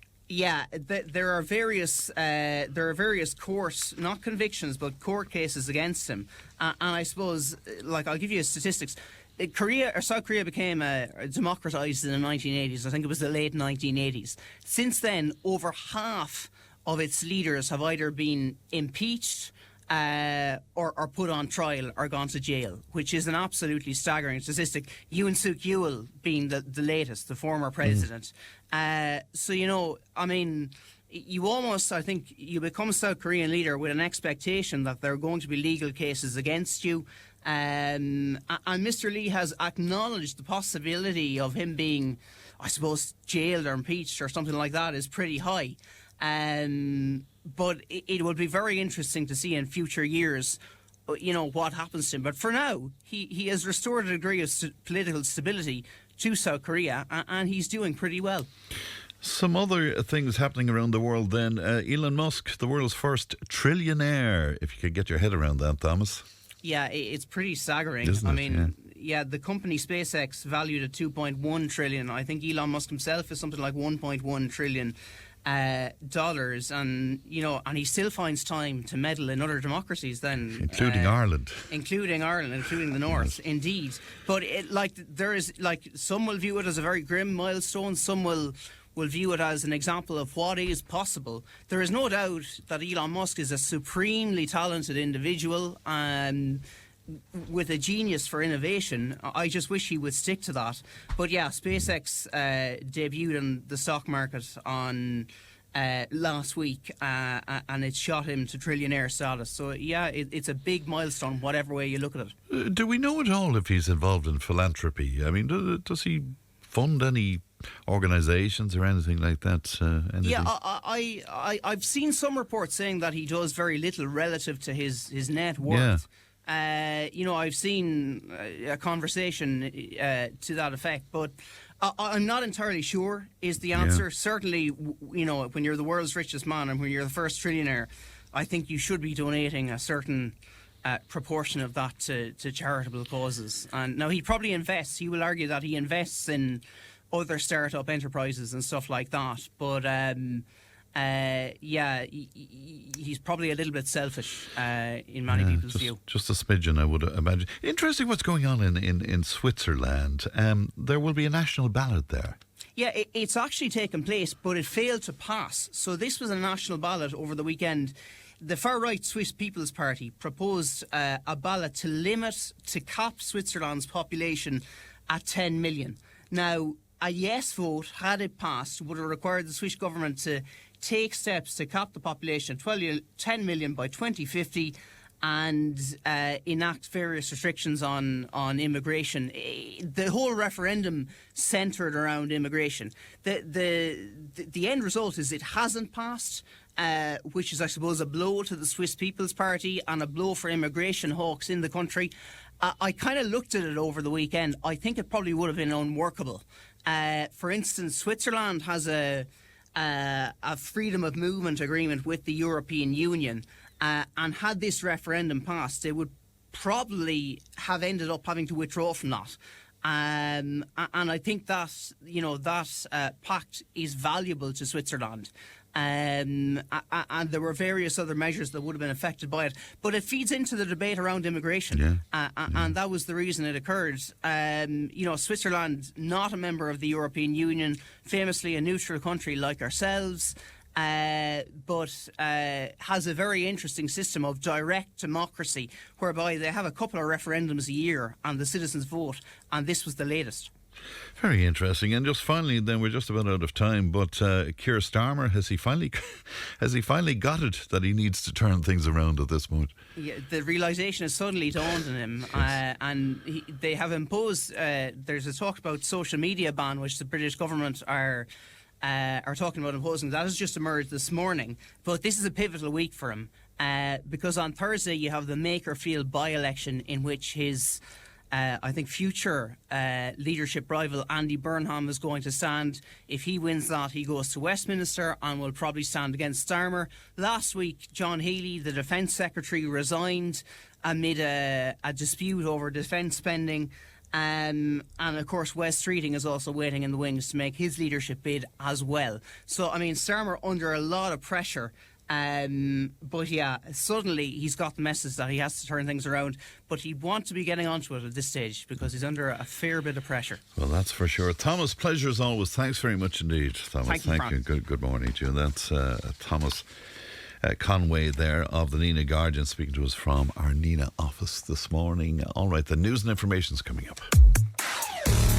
Tipp FM's Tipp Today. With Slattery's Garage, puck on. It's time to change. Test drive the award-winning range of Peugeot hybrids and fully electric vehicles at Slattery's Garage today. See slatterysgarage.ie. Tipp FM's Tipp Today. With Slattery's Garage, puck on. Over half a century driving the people of Tipperary and surrounding areas with quality, reliable and economical vehicles, new and used. Call the sales team today to discuss your next car or van on 067 24 111. Thanks, Pat, and welcome back to the final hour of Tipp Today. Now, it's been a busy weekend in sport, and I'm glad to be joined by our sports editor, Paul Carroll, from our Nina studio. Good morning to you, Paul. Morning, friend. How are things? And I suppose we begin with the Tipperary minor hurlers and their victory.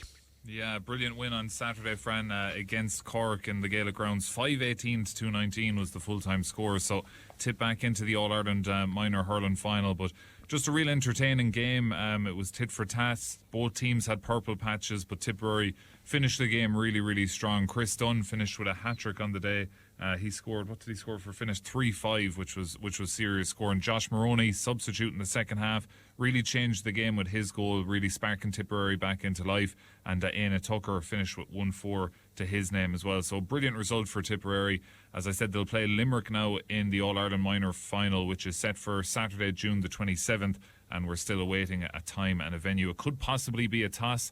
The sides met in the Munster final and tossed for the venue. Tipp won the toss and was on in Semple Stadium, but that toss was just for Munster finals, so Tipp aren't obliged to go to the Gaelic grounds to play Limerick in the final. So it could be in either Limerick or Thurles, or it could be in somewhere like Ennis as well. So we just have to wait and see exactly where it is. But brilliant result for the Tipp minor hurlers, and James Woodlock and his management team. It's their third time getting the minors to the All-Ireland final since 2022. So a really good return there as well. Brilliant indeed.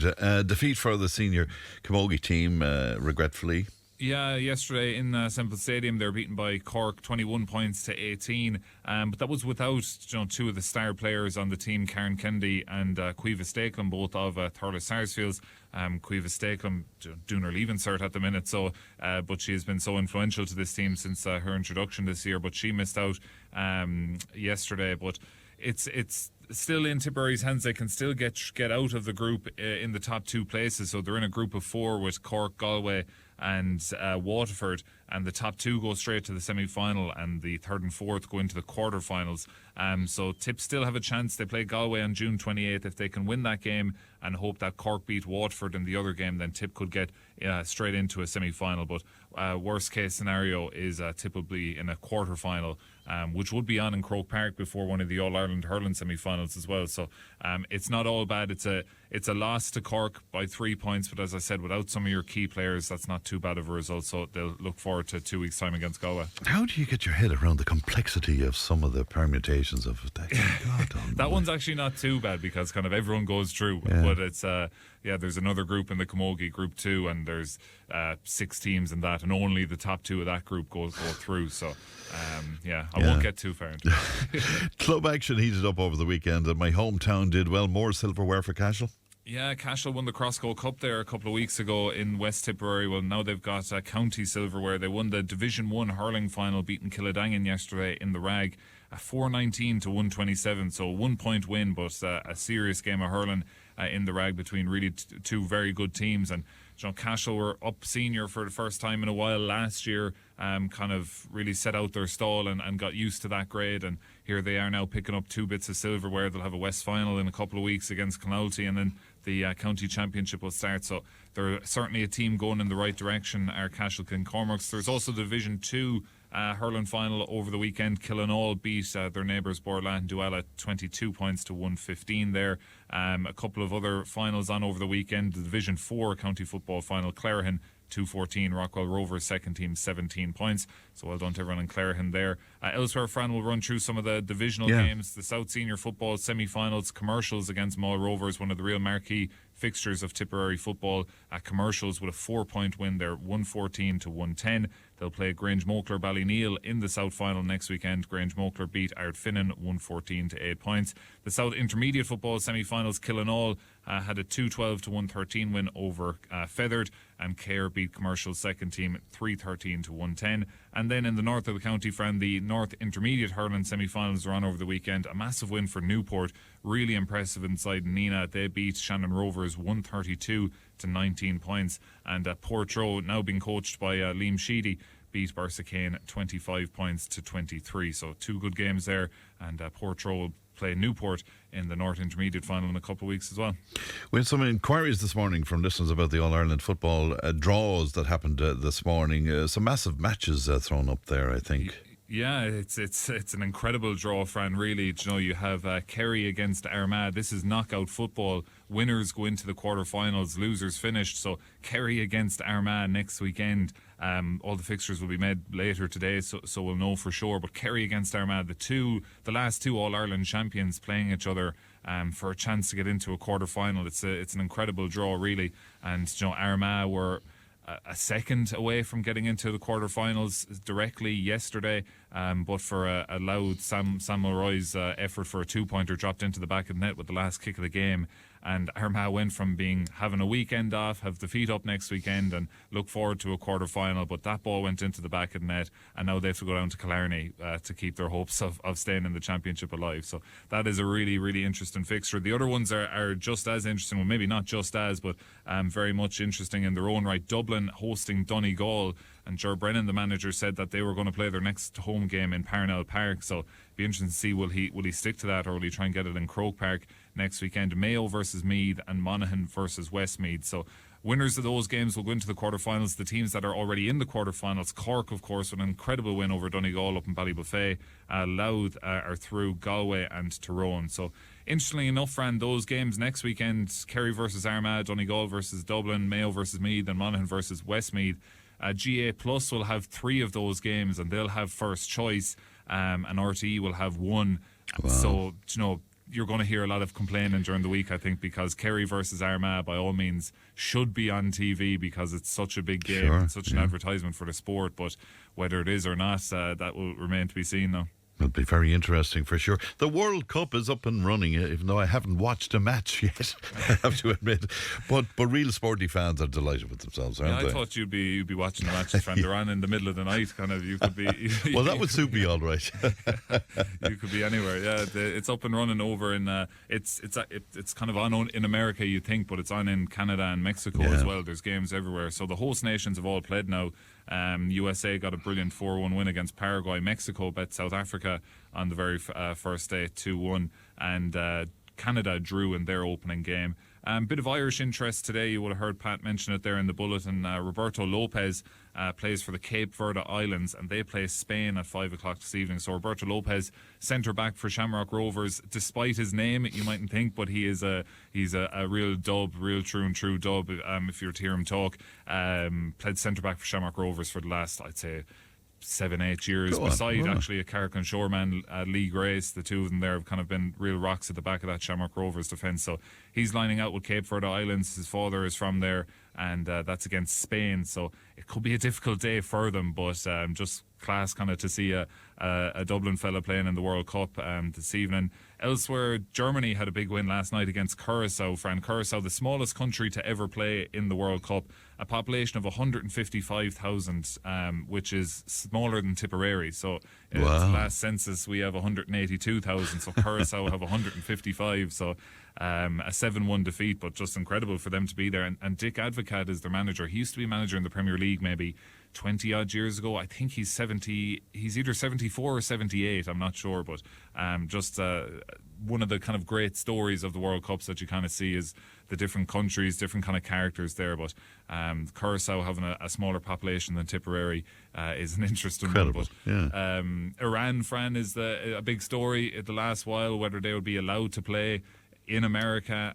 There was, up to a couple of days ago, the situation was they were going to have to fly in and fly out on the days they're playing, which is really unfair for the players themselves. But that has been rectified. I think they can fly in the day before the games now, and before flying back out. They're based in Tijuana in Mexico, but they're playing their games in America, and the tensions there between Iran and USA. But Iran play New Zealand in Los Angeles later tonight.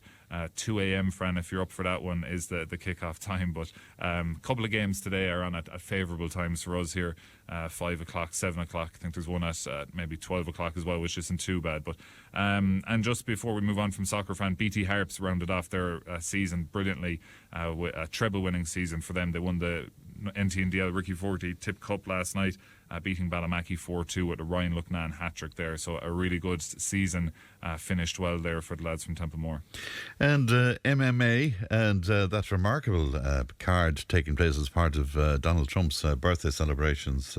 Yeah, I was talking about it with Thomas Conway, Fran, when he came in, and we kind of said that it's kind of like an episode of Simpsons, really, or something. It's hard to believe, there's a big UFC octagon on the lawn of the White House. Incredible, isn't it? You can see it in the background, and but the fights for themselves, if you're an MMA fan, the fights were all good fights, and were entertaining, and there was upsets and loads of storylines there. But lots of, I just before coming in, I read an article on the BBC about it just to see what they were saying, and some of the things that I kind of copy and pasted on the sheet in front of me was among the other notable guests was British boxer Tyson Fury, who wore a Union Jack hat that said Donald Trump for Prime Minister on it. It started with Dana White, who's the president of the UFC, walking out with Donald Trump. The broadcast started with them walking to their seats and fighter jets flying over. It's all just aggressively American, really, you'd have to say, but just mad stuff altogether. One of the fighters, Josh Hockett is his name, on microphone on the broadcast after he won his fight, called Michelle Obama a man in the octagon before walking out of the ring. So it's just the fact that this is happening. It's like a circus, isn't it? Yeah, on the White House lawn. It's just it's mad stuff, really. And as I said, the only way I could describe it is literally like an episode of Simpsons or something that you would have seen a few years ago. But it's the world we're living in, Fran. It's a crazy he world. knows how to throw a party, because I heard a report this morning from the lawn, and I mean there were fireworks going off for ages in the background of the thing as well. And like he's turned 80, which is like the lifestyle he lives, where he's probably flat to the mat every day doing God knows what. Like he's dealing with big discussions with Iran, I suppose, at the minute, and all that in the background, whilst there's a few fights going out in his front lawn. Like it's and living off KFC and Diet Coke. There's hope for me yet. There's hope for me yet. That's Paul. the secret, Fran. Yeah. What's coming up this week? What should we look forward to? Things to look out for this week, Fran. Yeah, the Tipp ladies footballers are in action next Saturday. That's at 3 p.m. in Clonmel. That's against Kildare, and a win there for the ladies footballers would put them into an All-Ireland quarter-final. So anyone around that can get to that game and support David Power's side, 3 o'clock in Clonmel Sportsfield next Saturday against Kildare. And as I said, the winner goes into the quarter-final. The All-Ireland hurling quarter-finals are on in Thurles next weekend. On Saturday evening at 7 o'clock, you've Clare against Dublin. And then Sunday afternoon, I think, is at 3:30, you've Cork against Offaly. Both those games on in FBD Semple Stadium. Local club championships, Fran, again next weekend. The North Senior Hurling Championship gets underway. Killer 1 versus Rossgrey on Saturday. And on Sunday at 5 o'clock in Dalla, a real kind of marquee fixture of North Tipperary hurling down through the years. Nina against Toomevara. Really looking forward to that one. Premier Intermediate games as well. Saturday, you've Lura against Templelary. Sunday, you've Burgess against Moneygall. And as we said earlier, the South football finals are on next weekend. Commercials against Grange Mokler and Killinall against Cahir. So loads to look forward to, Fran. And as I said, we'll be keeping an eye out in the World Cup. And as that progresses, it's kind of a slow burner of a World Cup. There's 48 teams, which is 16 more than there usually is. Some of the groups, 3 of the teams go through, so jeopardy isn't quite high at the minute. So it'll be a bit of a slow burner of a World Cup, but once it gets going into the knockouts in a couple of weeks' time, is when it really comes to life. I'm getting excited, Paul. I really, really am indeed. And can I say hello to Sarah O'Brien, because Sarah looks after us in the Anacarty tea rooms, and I was there on a Saturday morning. She was crowing about everything. She's a Mayo woman, you see, that was embraced into Tipperary, crowing about what they were going to. They lost out yesterday, didn't they? Yeah, they're beaten, but as I said, they have Meath to come now in the round 3 next weekend, so they're not without hope. They have Colby McDonald, Fran, Kieran McDonald is one of Mayo's great footballers. His son Colby is playing now, and he's a bit of a phenom. He's a Leaving Cert student, he's only 18, but he's signed with a team in Australia in the AFL, so he will be moving there. So this is nearly his only kind of year he's going to be playing with Mayo senior footballers. At the minute anyway, he could not like Australia and come back straight away or whatever, but he's an incredible talent, and he's certainly someone to keep an eye out on if you have. Don't talk them up too much now. There'll be no living with her next weekend. Thanks very much, Paul. Pleasure as always. Thanks very much indeed. 1800 938 007 is our free phone number. If you want to text or WhatsApp, it's 083 311 3311. And of course, you can email tiptoday@tipfm.com. Good morning, Fran. Will you do me a huge favour? I will, of course. Could you please say good morning to Seamus Kennedy and all the staff at the Fiery Pharmacy in Cashel, especially Aisling, Kathy, Aoife and Deirdre and Joe, who never misses a show. Well, there you go. Well, we're delighted to say hello to all the gang there as well. And hello to Ash, who started a whole new career there after 16 years of childcare, and she's just loving her job. And that's it from our good friend Ger. All right then, let's take a break. Back in a moment. Tipp FM's Tip Today. With Slattery's Garage Puck On. Now is the time to pick up your next van. From the award-winning Peugeot Partner van to the Expert and the load-lugging Boxer van. We have big vans, high roof vans, long wheelbase vans. You'll find them all at Slattery's Garage Puck On. See slatterysgarage.ie. Tipp FM's Tip Today. With Slattery's Garage Puck On. It's time to change. Test drive the award-winning range of Peugeot hybrids and fully electric vehicles at Slattery's Garage today. See slatterysgarage.ie. Pat was back to us from Roscoe. No need to apologise at all, Pat. You speaking about your ignorance of GAA rules. God, I'm sure you're a genius on it by comparison with me, but I hope that Paul cleared it all up for you there. I'm sure he did indeed. One of the conversations that emerged from the show last week was about the bogs of Tipperary, with listeners sharing their memories of particularly where childhood is concerned, being children and being on the bogs of Tipperary. Well, Bonnie Hayes, a good friend Bonnie Hayes from Clough-Jordan, is with me now. Good morning to you, Bonnie. Morning, Fran. How are you doing today? I'm well and lovely to talk to you. I think you share what emerges people, a lot of people's great memories was the quality of the tea when you were working on the bog was amazing, wasn't it? Oh God, incredible, Fran. Tea, brown bread, maybe a few boiled eggs, and finish off then with a bit of jam on the brown bread. But there was an art. You see, there was an art in boiling the water, because you had to use some of the old turf in the bog, and you'd start off maybe with a bit of heather to get it lightened. But it's very important the way you turn the kettle, because if you turn the kettle against the breeze, the smoke would get into the kettle, and you'd have smoked tea instead of lovely tea, you know. Wow, so there was an art to how you boiled the water as well. Oh, there was, yeah. You faced the kettle, the spout of the kettle with the breeze to keep the smoke out of the spout. Yeah, you turn the other way, you'd have, as I said, you'd have smoked tea. Isn't that interesting? And have you gotten your head around why food and tea tasted so good? Not really, Fran. I'd say it was because you were working hard, and when that time came to have a drop of tea and that, yeah, you'd be so glad of it. You'd eat stones at that stage, Fran. You'd be so glad of it, yeah. Yeah, so you were thirsty and you were tired, and so the food. Oh, absolutely, yeah. I mean, you'd have, and the milk. When you take on the milk at the bog, I mean, in those times the weather was very good, so the milk would have to be to be seen a sealed bottle, but it would have to be left down in a drain somewhere to keep it cool. That was the fridge, you put the bank would be a piece cut out of the bank, and the butter would be put in there to keep that as cool as possible, Isn't it incredible? And where was the local bog for you there?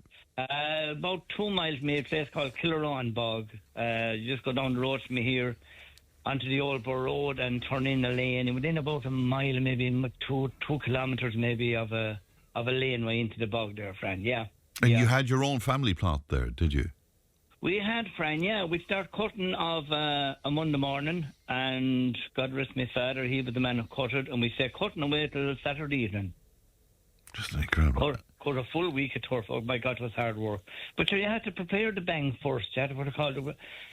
You say you were stripping the bank. You couldn't cut from the top because there was nothing in that, any real old soft, spongy stuff. That would dry out, but it wouldn't burn, sure. It would be not any ashes. But so you cut away maybe 4 feet down. We call it fouls. You roll them into the last year's bog hole and fill that. And go down about 4 or 5 feet, and you start cutting from that point down then. And you go down and down and down until you get to a stage where the water will start coming in on top of you. It was dangerous at times, it was dangerous, because the top part of the bank would slip. You'd have to be watching for that in case it would slip and catch the men down in the bog hole, It's incredible, but you had loads of work to do even before you could start cutting the you had to strip the bank and get it all ready before you actually get to the turf itself. Yeah, a lot of work. Hard work, cutting these big fouls and rolling them into the bog hole. Yeah, dangerous work.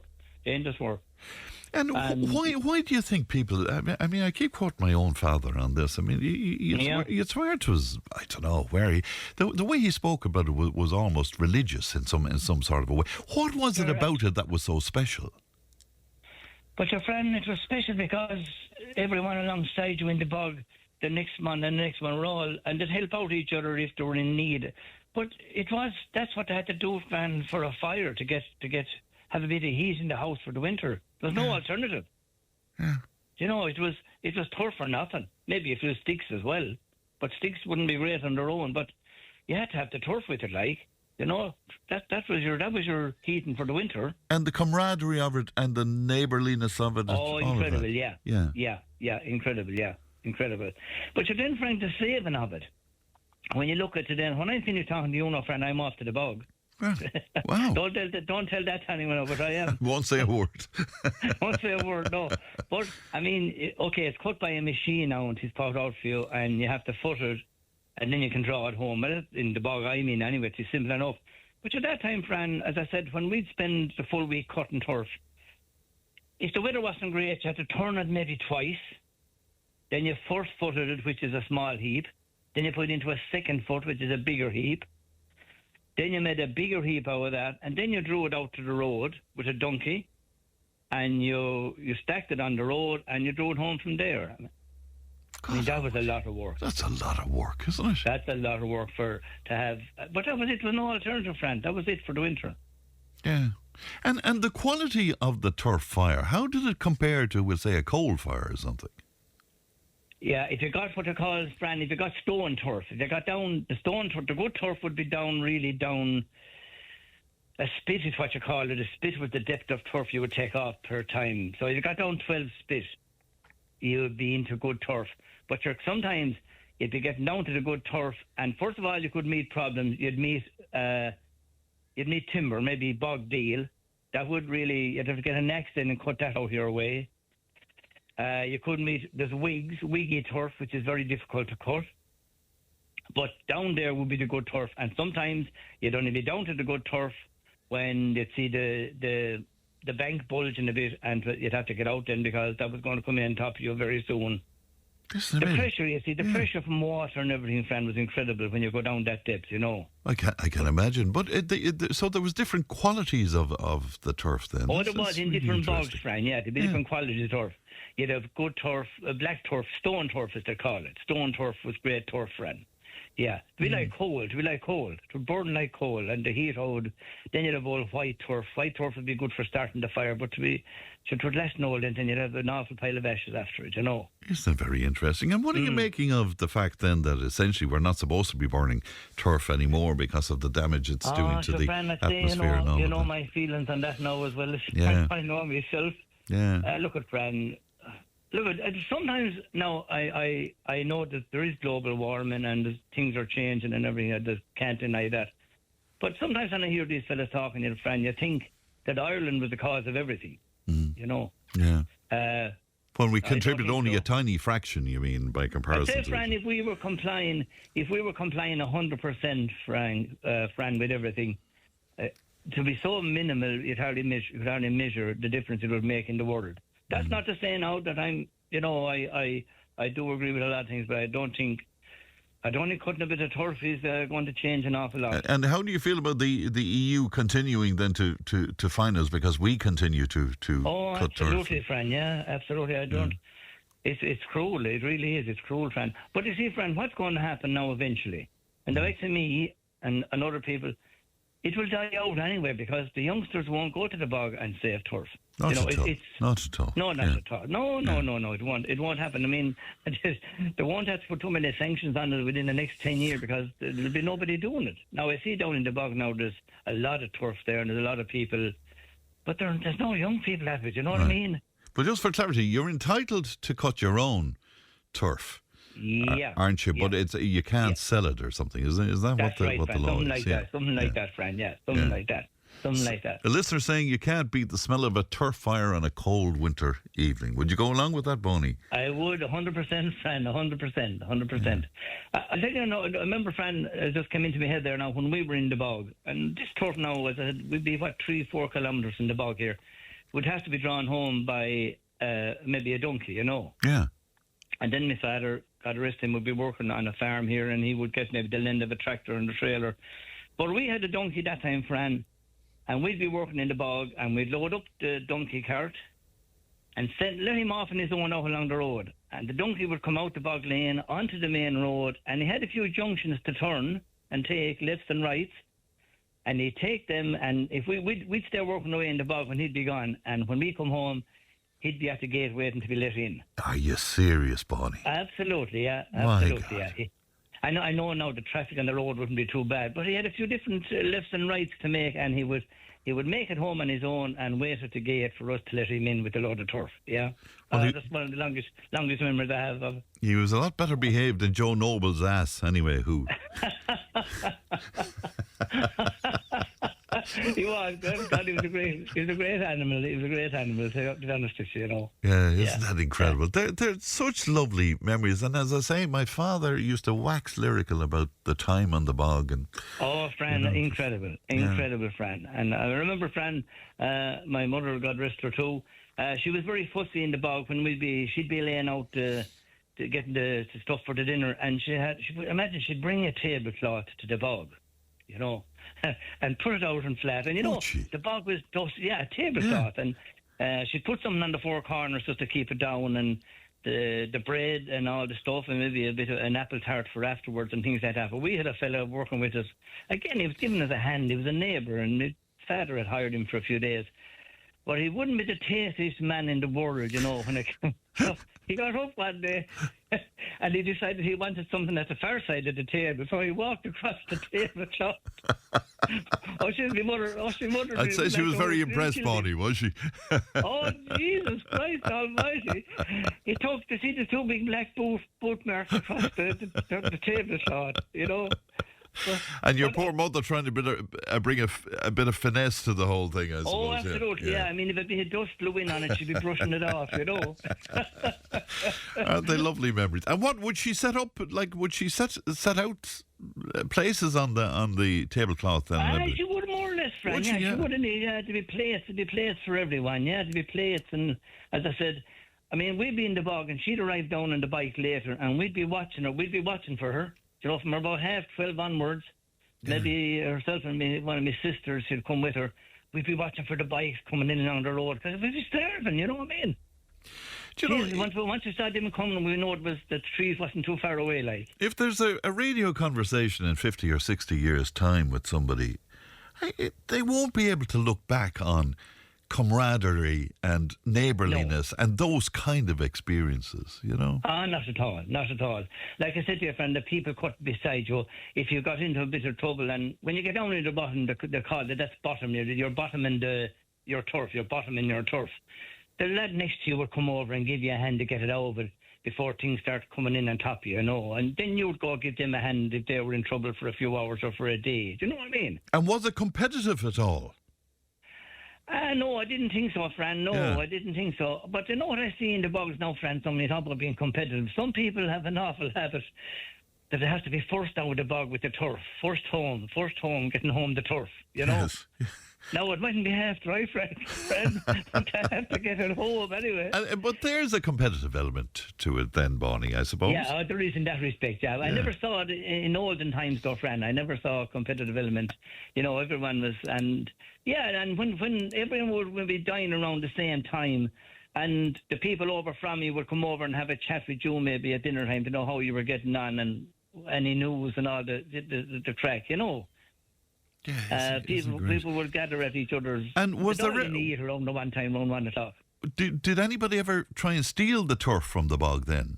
Oh, it did, Fran. It did happen. Turf stealers, turf stealers. Go on. Are you serious? Yeah, absolutely, yeah. Well, you'd go down sometimes and you'd see a bit of a gap in your turf. I mean, you didn't leave the gap you didn't stack it like that. You know, there's a gap in it. Wow. But I remember my father telling me one time it was much more prevalent when he was a young man. And what they used to do, Fran, was, I don't know where they got him or what kind of stuff they used, but when they think the farmer was stealing turf, they'd mark some sod and put a little bit of explosive in it. So he'd have a lively fire some days. I know, I don't know what kind of an explosive it was, but yeah, they set him up. Yeah, they set him up. God. That's brilliant. Turf stealers. Those people known as turf stealers. Yeah, it's a fairly low thing to do now. It's a very low thing to do as well. Somebody's saying to me here on what is it, WhatsApp? Is it true the turf is full of fleas? I didn't ever see him, Fran. No. When you talk about that, Fran, now the biggest problem in the bog I would find was midgets. Oh, they'd eat you. They would eat you. Yeah, certain types of weather and certain people to go for. You'd have to leave the bog, Fran. Now, what we used to do was, to get rid of them, or to give them away, you'd make up a little pile of heather, and the smoke from the heather would disperse them, keep them away from you. You know, to stay smouldering away there in the smoke. But midgets were, no, I didn't ever tell a fleece, and I didn't ever hear tell of that now, but midgets, people, they'd bite you. You'd have to leave the bog. They'd run you out of the bog sometimes.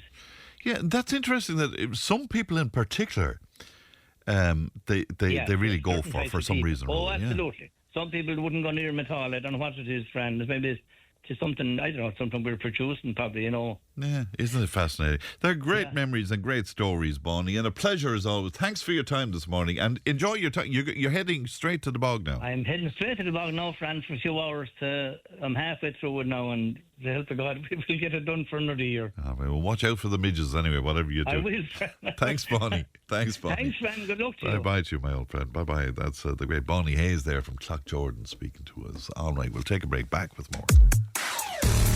Tipp FM's Tip Today. With Slattery's Garage, puck on. It's time to change. Test drive the award-winning range of Peugeot hybrids and fully electric vehicles at Slattery's Garage today. See slatterysgarage.ie. If it matters to you, it matters to us. Call Tip today on 1-800-938 007. Another great friend to the show over the years, Teresa Collins, joins me now. Good morning to you, Teresa. Good morning, Fran. How are you? You have memories of going down to the bog as well, Teresa? Oh, God, yeah. No, I wouldn't go back to as far as what Bonnie had with his memories. But, I mean, we probably started in the early 80s onwards. Yeah. And, you know, I mean, the camaraderie, the crack, as he said, he described exactly what the bog was. And what you had is great friends and great relations, friends out of it, you know. But you spoke about the excitement of you spoke about the excitement of heading out to the bog, Teresa. Oh, friend, I tell you, when you know it's that time of the year, to go out to meet whatever bog you dealt with, to meet the man that owned it, have a look at where it's laid out, sort out your price, sort out what you're doing, who's footing it, are you footing it, or whatever the way you're doing it. I mean, they're the happiest memories you could have. Then you look at the way you're getting in a tractor. Are you on a good road to come in with a tractor, and how big a tractor can you take in with us, you know? Yeah. And what bog would that have been, Teresa? Well, we started off with Tierney's below in Ballinderry, which I think is gone now at this stage, and we then went to Jimmy Hogan's out in Ballymackey, and we did a bit with PJ Brushland out in Killerwan as well. Right, very good. So you would have been on several of them, I suppose, over the years. Yeah, you were, and you know, it's the fact, the excitement to get the lads up, to get them going. They know they were going out for the bog. They know they were going to be sore and tired again. The night was out, but we used to freeze the water. Now I used to do it in my lot, and what I do is half fill a plastic bottle, or maybe 3/4 full, but leave the top, freeze it, and then take it out. And it'd have the fresh water, because as Bonnie did say, if you hadn't the place to put milk, yes, of course, you know, you were gone. So at least they had the water to drink, and the water kept cool then practically most of the day. Because when we go out, it would be probably Saturday and Sunday, we could be out for 10 o'clock in the morning doing the footing, could be 5 o'clock coming home in the evening. You know, we were kind of long days. We go out because we'd be about 30 miles away really from each of them. And how does it work for you? Because my understanding, like people like Bonnie, I think it's a family plot that might have been in the family for years. Did you hire plots, or did you rent plots? How did that work? We bought the hoppers, as they were called. We bought them in hoppers, and the lads were selling them. All right. Now, at this stage, let's put it this way. You can actually do a turn for a favour in a turn, if you get my meaning nicely. Right. And what exactly is a turn? You'll have to forgive my ignorance on this, Teresa. Well, let's put it this way. If I did a turn for someone and they said to me, God, I've no money to pay you, but I'll give you a bit of turf, and I'd say, that's the finest. All right, okay. So you do a barter or a deal with them, yeah. A barter system, exactly, a barter system. You know, you don't... I think it's a curse, actually, to get rid of what we have. But as you say, generation coming up, it's a different generation, and they don't exactly know what it is. Completely, because the work was hard. I mean, you spoke about your grandfather still loving to work on the bog, even in his later years. But it was tough work, wasn't it, Teresa? Granddad was in his 70s, heading to 80s. And he loved nothing better than having the beet forks ready to get up in the tractor or get up in whatever he was going, whether he came with us with the car. And he showed us how to do it. He showed my own 2 children how to foot turf and how to judge turf. And how to judge, as Bunny said there, about wet turf. As the saying is, if a turf isn't dry in the bog, it won't dry at home. That was one rule we always had. So your turf had to be some way dry coming out. And would you still burn turf, Teresa? Yeah, of course I would, Fran. Even with all the warnings about what it does to the atmosphere and... Fran, if we listen to everything we do with the atmosphere, I know there is global warming and I'm not denying that it's there. But what I burn with timber, and I do burn the ashes, or turf, the ashes then goes back into my garden for my fruit and veg. Right, okay. So... what I'm taking out is actually going back in. Right, so there's a cycle. There's a cycle there, yeah. There is a cycle, Fran, and, that's the part of today. I mean, they're talking about genetically growing everything. There was a farming programme now, I'm not sure what radio station was on Saturday, and I was listening to them about the genetics and growing things in factory and, all that way without soil. You can't beat a fruit or a vegetable out of your own garden with the flavour that you grow yourself. But they don't seem to think, if they keep going so genetic that you don't grow anything and that you don't have the soil to grow anything, what happens when a power cut comes that lasts longer than 24 hours? What you're genetically doing, and you still have to have sort of a generator backing up. So there's the emissions again anyhow. I think people have got to look at what you're putting into your body as well in your systems. I mean, you can't base the bit of veg out of your own garden, definitely. I say that myself. I do a little. I don't do an overdose, but I do a little. Yeah, sure.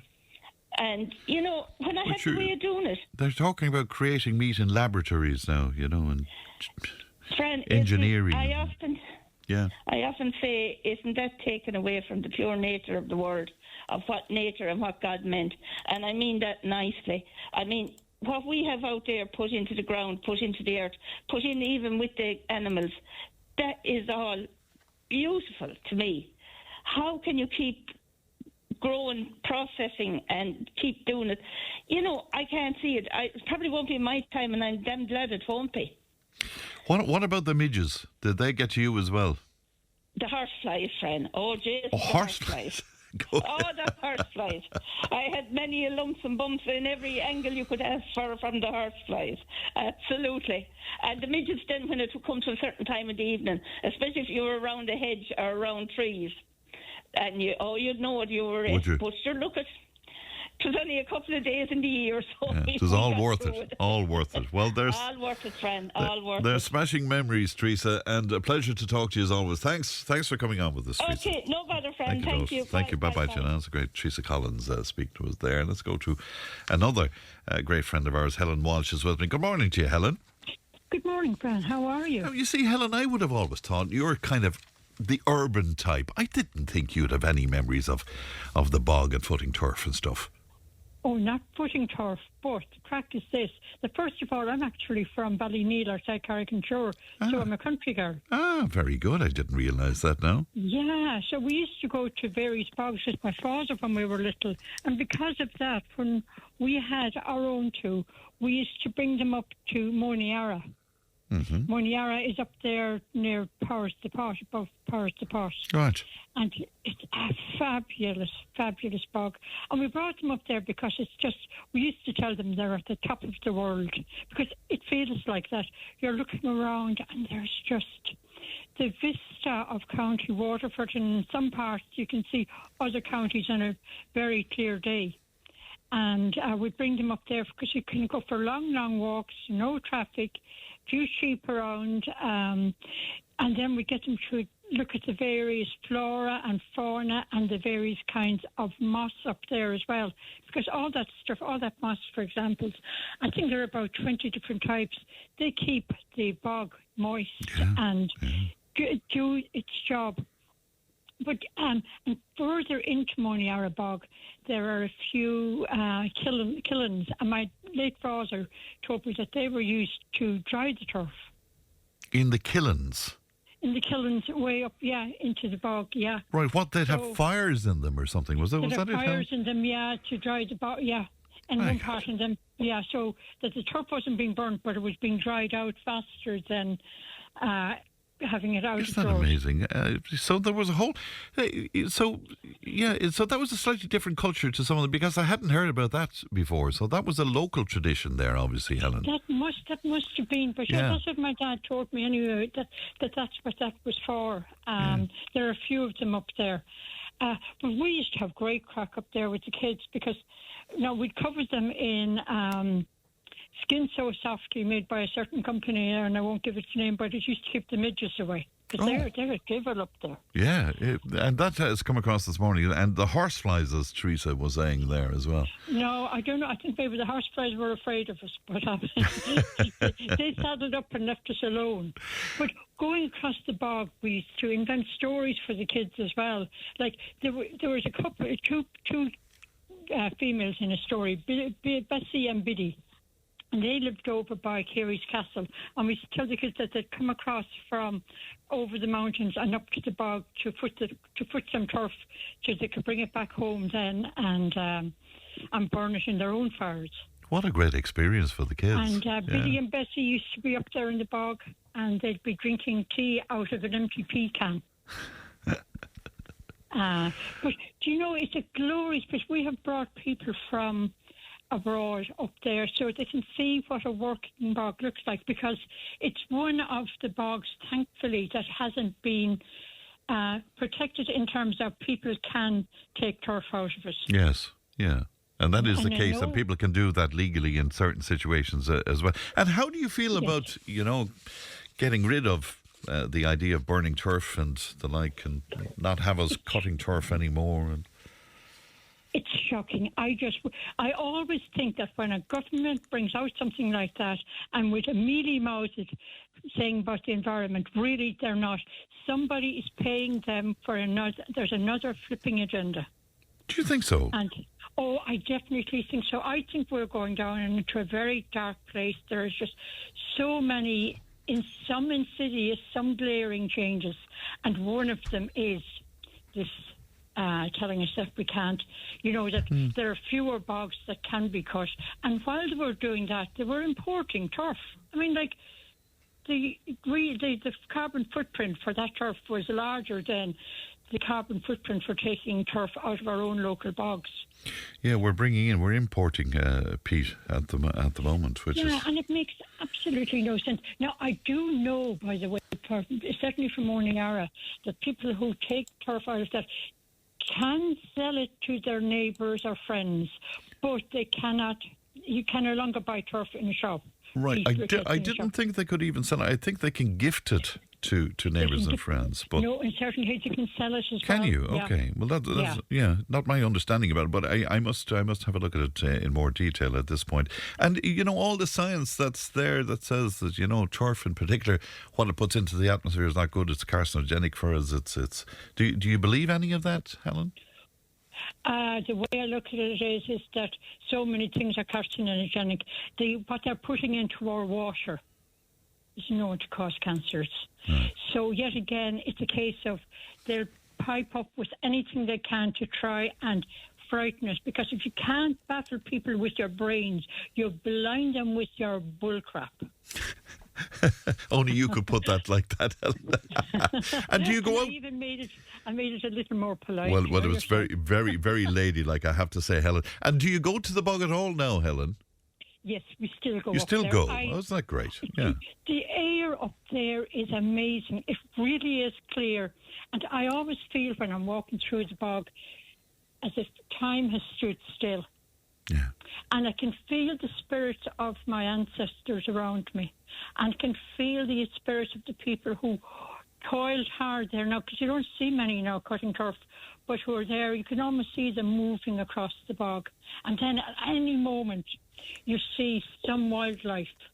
And I'm not talking about the neighbours up there. I'm talking about, you can see a maybe a fox will dart out, or a few rabbits will dart out, or, you know, there are various wildlife up there, and so many, at this time of year, so many butterflies will come by, will flutter by, and it's just a magical place. Well, you know, Helen, you paint such a beautiful picture of the whole thing. Pleasure to talk to you as always, Helen. Do look after yourself. We'll talk to you soon, Helen. Thank you. You too, Fran. Take care. Thank you. Bye-bye. Bye-bye to you, Dot. All right, Leanna's with me. Morning, Leanne. Good morning, Fran. I'd say you'd be out there footing turf now, like me. I would. Would you? I love the bog. I absolutely Hold on a love the moment bog. now. Hold on. You love to, so have you been sort of cutting turf and... Oh yeah, since I was a child. No way. We always grew up on the bog. We have a bog just down the road from our house. Always. Like, it's a huge family thing. My family come from all around the country where they live. We have family in Limerick, Kilkenny, Clare. All come down, all foot the turf, all loaded up then, and we bring a tractor up and down to each person's house and load it up again. Go on, tell us, what part of the job do you do? I like the scenicness. In other words, you're looking around as... Yeah, I love the company. I'd give it a good go, and I'd keep at it now. My nanny and granddad just love it, and they'd start in the morning and keep going for the full day. Like, they don't want a break. Like, they will keep going. I'm more like, I'll do a few hours, and then I might chill out in the... And what about the food and the tea? Does it taste as good as everybody is saying? Oh, amazing. And we bring down like a little heated ring, and we have like a fry up down there as well. Stop. But the bog is very much a magical place. Like, really, we were always told stories of the fairies in our bog. So there's a part of the bog no one goes into. This green area. Yeah. And Helen painted such a lovely picture of it there in terms of the way it looks and the atmosphere around it and all of that. No, the fairies are there. They always say if you pass the bog we go into, if you pass it early in the morning, you'll hear the music. The music of the fairies. Yeah. And if you ever touch, anyone who's ever touched anything in this particular circle has been very badly injured. So no one touches it. You leave them be. You leave the fairies alone. Yeah. Isn't that incredible? What have you been hearing this morning from our listeners? So much about the bog. Yeah. It brings back so many memories for so many people. A lot of people who aren't used to the bog, or they mightn't be from Ireland originally, have come here, have found it a big culture shock. How passionate we are about the bog and the memories we have there. Because it doesn't happen in other parts of the world all that much, does it? No, Is it like peculiar to us here? It's like, my boyfriend's from Poland, and I took him to the bog recently for the first time. And he was like, so this is what you're always talking about. So he has been signed on for bog duty next month. The poor lad. But like, it's that idea of he didn't know what to expect. Yeah. Because we all talk about it so much. A lot of stuff in on obviously the Bord Bia review as well. A lot of unhappy farmers. A lot of farmers are a bit confused by it. They say there's a lot of mumbo jumbo in there. They're saying a lot without saying a lot. Yeah, because the headline's saying one thing, but if you sort of dig down into the detail, it's sort of a very different result. A lot of people complaining that it's a huge document, and if you go through it all, it's really hard to make out at all what the outcome is. So I guess we'll be getting back to that at some point. Yeah, and we're also looking for some remarkable men at the moment. Well, I'm looking around me here and I'll say, why are you looking for remarkable men at the moment? So it's Men's Mental Health Week. So we're asking our listeners to nominate men in their communities who've had an impact on them or inspired them or just an impact on the community. Very good. So we've got a good few in, so we're organising some interviews. So if you nominate someone, we want to bring them on air and chat to them about their stories. Right, so nominate men, and of course Father's Day coming up as well. So nominate a man you think has done a... Yeah, someone you look up to, someone that inspires you. Good work in the community. And, yeah, someone who's made an impact. So obviously for Men's Mental Health Week, a lot of conversations come up about stereotypes. Yes. But we want something positive. These men that have stood out to you, that are selfless, that look after others, that look after their family, their friends, their communities. Okay, very good indeed. Now, it did come up when I was speaking to Kevin earlier on this morning that, an idea for a gift for Father's Day was moisturiser for their skin. I don't think so. Now, I think my dad would like it. No, he wouldn't. Yeah. My dad looks after himself. Does he? Yeah, and he has his little cabinet with all his bits and pieces. So I don't know. He might look at me funny, but I think he'd use it deep down. If you're given something, you have to use it. Okay, well, do me a favour, okay? If you're buying him moisturiser, what I want you to do is I want you to record his reaction. It's usually socks. Okay, so the moisturiser might be a step up on that. All right, thanks very much, Leanne. Leanne produced Stevenson's on the way with the Time Tunnel, and I'll talk to you tomorrow. Look after yourselves. Bye-bye. Tip FM's Tip Today. With Slattery's Garage, Puck On. Main Peugeot dealers in the Premier County. And now stocking the full range of the luxury French car brand DS Automobiles. Book your test drive today with Slattery's Garage, Puck On. See slatterysgarage.ie.